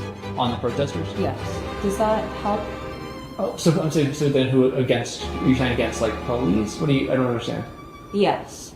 Okay. I'm not going to say anything that incriminates myself. Okay. I'll just being the one person of color in the room. Let's do some chants. 5, 6, 7, 8. Hey! Ho ho! Zionism has got to go! From the river to the sea, Palestine will be free. Yes, great. From the river to the sea, yeah. Palestine will be free. There is only one solution: anti-violence revolution. From the river to the sea, Palestine will be free. From the river to the sea, Palestine will be free. From the river to the sea, Palestine will be free. Fantastic. Okay, that was great. Thank you so much for coming in. This was great. Yeah. He's brilliant. Unbelievable video, right? Unbelievable. I've seen a couple of videos by this guy. I never saw that one. It just came out. It just dropped. What an unbelievable video. What you can get people to say out there. Yeah. What you can get simple-minded people who just don't know better to say. You could just get them to say horrible, horrible things as long as it's cool, as long as it's just easy to swallow. It's like, fine. Yeah. Oh, I'll do violence against them. Sure. You know, I'll chant the chant. I got a real story for you. This morning, I took my little boy for a hike up a mountain, and I get a call from my wife. She went to our local bagel store. And we live in a great town, a lot of great people, absolutely. I don't think of this as an anti-Semitic place. And she says there's 5 or 6 fat white guys in their 50s or 60s. She gets her bagel. She sits down at a table near them, and she hears them talking about protests. And here's one of the guys saying, we need more Rodriguez's out there on the streets. And she's shocked. And she's horrified. And she stands up and walks out. And she's staring at the guy, and the guy's staring at her. And she goes to her car and she calls me. And I'm not there. I'm up on a mountain with her boy. And she tells me this. She's like on the verge of tears. She's scared and terrified. She just heard a guy say, we need more people out there doing random killings of Jews. That's the implication when he says not random. Not random. Targeted at a Jewish event. No, but targeted not at an individual. Targeted at random Jewish people. Targeted at a Jewish event. Right? Targeted at Jewish people. I'm just saying it wasn't random. It wasn't just general. It was look for a Jew, look for a Zionist, and kill him. I'm saying it wasn't I'm saying random in the sense that there was a lot of really terrible communication after this happened, when people said 2 Israeli embassy people killed, and people saying, oh, targeted assassination. No, these guys went to a Jewish event to kill any Jew they could. And it turns out probably half of the people there weren't Jewish. Doesn't matter. They went to a Jewish event to target Jews. So next it could be the synagogue, the Jewish community center, whatever. It's targeted killing of Jews in a random way. Yeah. And it could have been anybody. And she was horrified. And I wish I'd been there to respond to that guy. It's out there. It is out there. But I want to show you another video regarding this is a video that's very important to me. Let me get this here. I want everybody to see this video. This is Pam Bondi talking about the captured murderer, assassin of the 2 Israeli embassy workers. And here's what Pam Bondi had to say immediately afterwards. Describe the suspect as cooperating. Yeah, I can't talk about that. I'm sorry. But would you describe this case as the possibility of being a capital murder case? Yeah, so I was a career capital prosecutor, and what I can say in any case right now, because I'm not just commentating on it, it's with my office, you weigh the facts, you look at the law, and I signed a death warrant yesterday on a case. So we are seeking the death penalty again. That was Donald Trump's directive from day one. But we will look at this case very closely, and the facts of this are horrific. But that will be decided down the road in accordance with the law. But let me assure you, justice will be served in this case. The bottom line is Pam Bondi, Attorney General of the United States, hours after the capture of this terrorist, murderer, assassin, she's like, yeah, we're going to seek the death penalty. Good. And, you know, I looked it up. The UAE captured the guys who killed the rabbi in the UAE. You know what they did with him? That with more than one, I think it was 3 of these conspirators who murdered the rabbi in the UAE. They killed them. Amazing. I never heard how that turned out. I didn't know they caught the guys. I didn't know they even caught them, and it was very quiet. They executed them. Good for them. Okay. For the UAE. And here in the state of Israel, we have murderers, mass murderers, jihadi mass murderers, and they're sitting in our prisons. Some of them are mayor of Hebron. That's right. The mayor of Hebron is the guy who killed six Jews in 1980. He's today the mayor of Arab Hebron. And we have in our prisons murderers, and they're not being executed in the Jewish state. in the Jewish state. They're not executing murderers. Pam Bondi's like, and here's the problem. Not only is the problem that we don't have the death penalty, which is absurd because we should have the death penalty. And every time that the minister Ben-Gvir spoke about it, he got total round, everybody like stood up and applauded. Everybody was like, even liberal Jews, everybody's like, yeah, you got to take out people who murder you. So Pam Bondi, she knows it. The UAE knows it. Israel doesn't know it.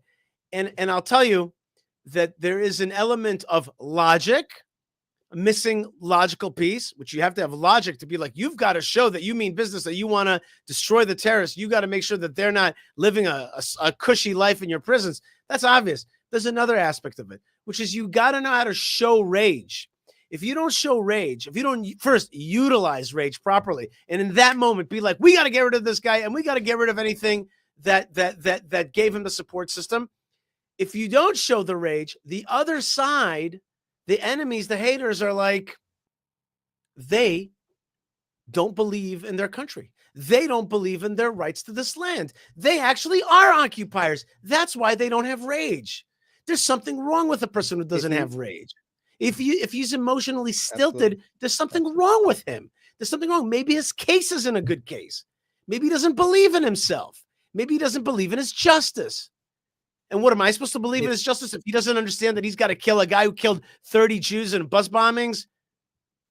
Oh my gosh. How about the guy who broke into the family's home and stabbed to death a little 12-year-old girl in her own bedroom? If you don't have rage and you don't show the rage and you don't act with the rage and destroy your enemy, you are a disgusting person or a disgusting people to most red-blooded people out there in the world. If you don't feel a disgust at what Hamas did on October 7th, to the babies, to the children, to the old women, to the old men, to the soldiers, to the Thai workers, if you don't feel disgust and want to just obliterate those people, you will earn the disgust of everyone around you. And I think that's a large part of why the world has turned against Israel in the last year and a half, is because Israel has been so it has been so weak in fighting back against Hamas. And people say, oh, 40,000 dead. How can you call that weak? No, there should have been a complete destruction of Hamas, and not Israel gave Hamas an extra 50% kill rate of its own soldiers by allowing 600 soldiers since October 7th to be killed on top of the 1,200 civilians and the few hundred soldiers who were killed on October 7th. 600 of Israel's families mourning because they're protecting so much the families of Hamas and the families of Gaza over their own sons' lives, who are going in there into ambushes and booby traps and alleyways and houses to protect the children of Hamas. So yeah, the world thinks that Israel somehow believes it doesn't have its own legitimacy to fight a war like any other country and any other people and any individual would. So this is where the disgust comes from. There's a dude named Diamond Encrusted Abdullah who did a super chat, and he dared me to read his super chat. So I want to read that super chat. How do I do this thing? How do I get read this super chat? This guy wrote this wackadoodle thing. Here it is. Baal, and he dared me to read this, because Baal is the founder of Judaism and Islam. The god of Saturn has the Star of David on top of it. He wrote the Talmud, Bible, and Quran. He's from Andromeda. His angel Gabriel killed Jesus and runs Israel. Wow. Thank you, Abdullah. Thank you where very do these much crazy people come from? I mean, honestly, well, I don't know. I'm not sure, but did he just time travel from the 60s? No. Is it the age of Aquarius? Is it the dawning of the age of Aquarius? I can't sing it, but no, I don't think that dude is Aquarius. I think what he was saying. Can we put that back up for just one more second? What he was saying, I'll just read it to you. He was saying God gave revelation to Abraham, who created the Abrahamic faith, and then gave birth to a nation called Israel. Israel had two. Hey, where's Abraham in here? Hold on, I'm just explaining to you what it says. You just don't understand. Abraham founded the great religion of Judaism. He found a way to serve God, and he almost sacrificed his son Isaac on the Temple Mount. Later, King David, it was revealed where the Temple Mount is, and King David prepared a first temple. His son Solomon built it. Then that was destroyed because the Jewish people went wayward, and they built a second temple under Ezra and Nehemiah. And then the Maccabees kicked out the Syrian Greeks.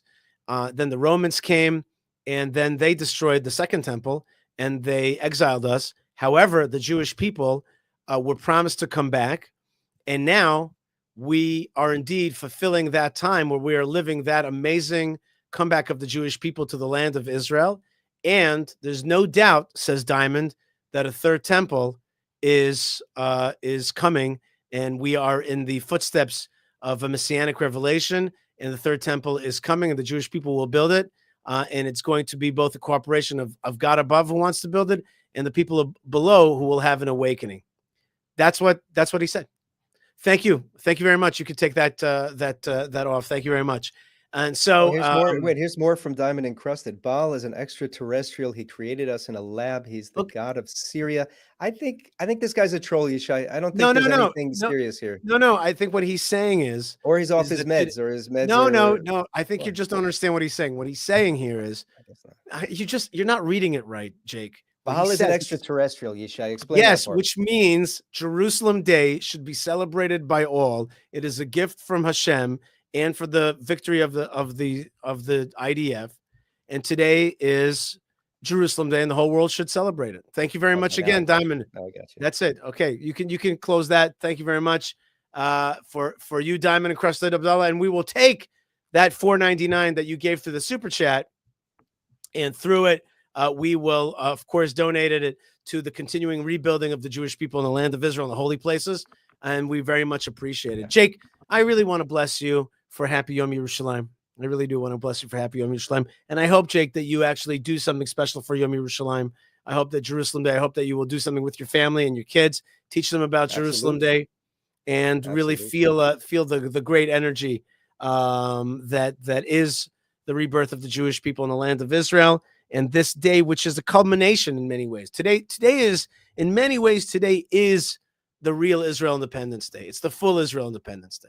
It's the Independence Day where, yes, we have physical independence, and yes, we have the Torah that we learned on Lag BaOmer, but it all comes together. The job of 48, right? That's right. 48, we got partial independence, and we lost the biblical heartland. We lost the graves of our forefathers and the temples and altars of our forefathers and mothers. And on Jerusalem Day, we got it back. That was the culmination of the War of Independence. Amen. And the real culmination is still yet ahead. Still to come. What I called Build Back Better. Okay. Yeah. Or Temple 3.0. Which should be on Hanukkah, because they say that the first temple, Hanukkah means dedication. That's what the word Chanukah means. Right. And the first temple was dedicated on the same date that the temple was rededicated after the cleansing of the temple and the kicking out of the Ptolemaic Greeks by the Maccabees.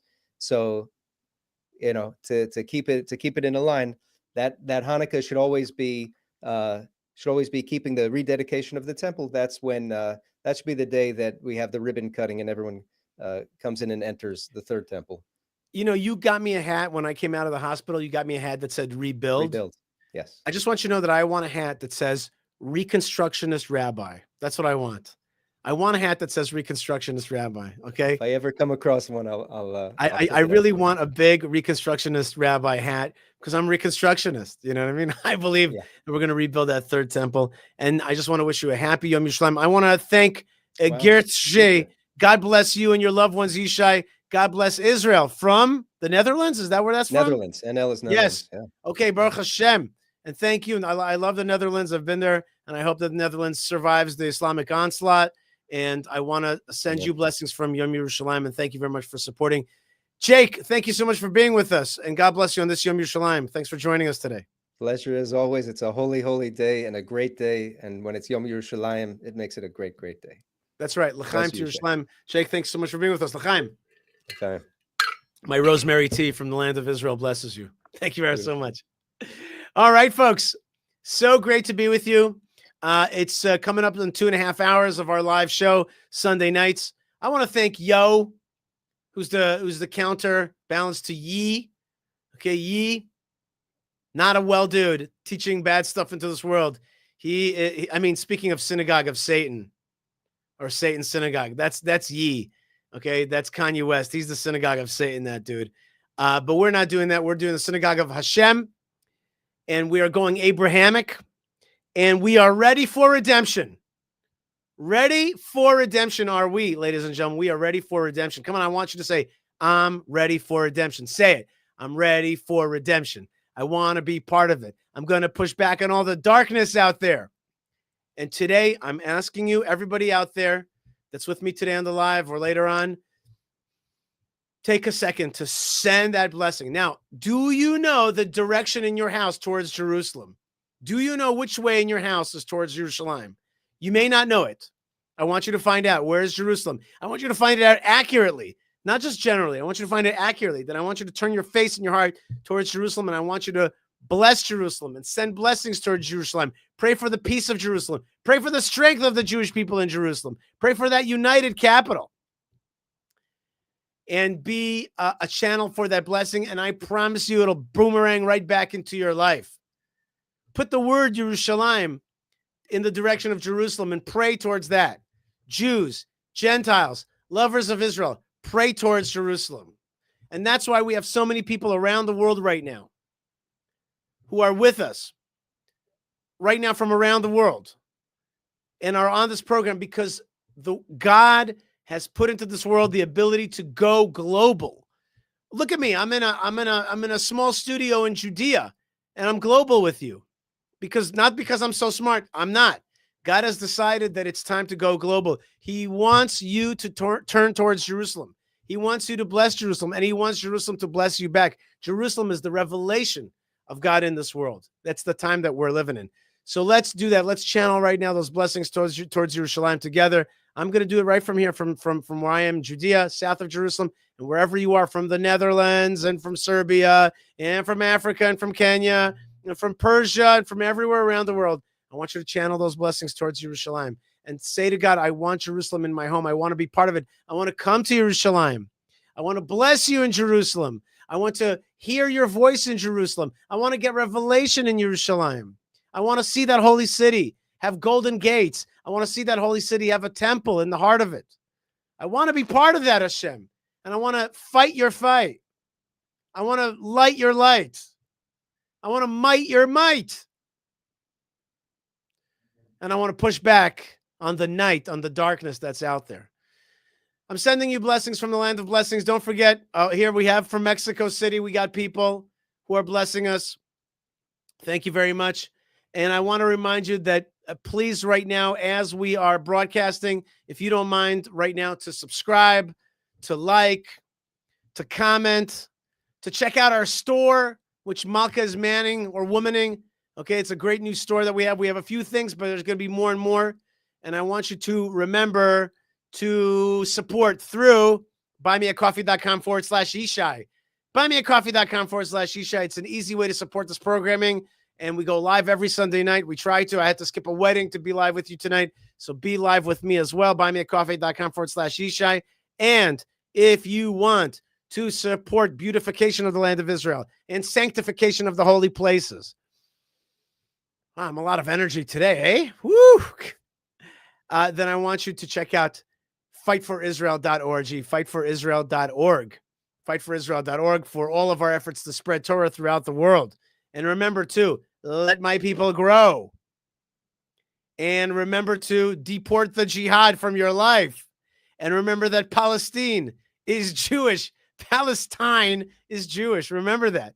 And remember that we are ready for redemption. And look, I got a message from Iran. It's simple. It doesn't need it. Wait, I want that one back. I want that one back from Iran.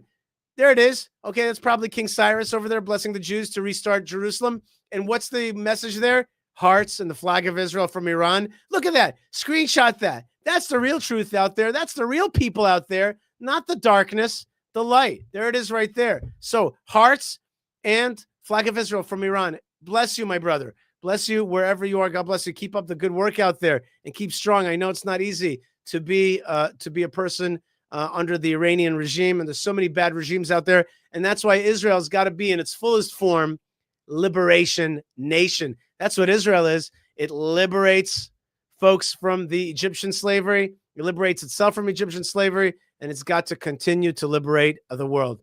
God bless you, folks, wherever you are. Lots of blessings from the land of blessings. Continue to be strong And remember, today is Yom Yerushalayim. Yom Yerushalayim is in the Psalms. When the Babylonians destroyed Jerusalem, they called that Jerusalem Day. They made us sing songs of joy, and they made fun of us because we had our city broken. But now we're living in a time where Jerusalem is rebuilt. We're living in that time of revelation, of rebuilding of Yerushalayim. It's really happening. And your prayers are part of it. Let us celebrate that Jerusalem Day. Let's be one with Yerushalayim today. Let's direct our prayers towards Jerusalem today. And let's send each other blessings in all the darkness that we've seen today on today's program, the murders and the darkness and the haters. There's amazing, amazing light. And those darknesses are just an effort to hide the amazing revelation of God in this world, because Jerusalem is going to be a house of prayer for all nations. God bless you wherever you are. Lots of love, lots of blessings from the land of blessings. And I salute you wherever you are and sending you good energies and good vibes. And indeed, lots of love, lots of blessings, and shalom.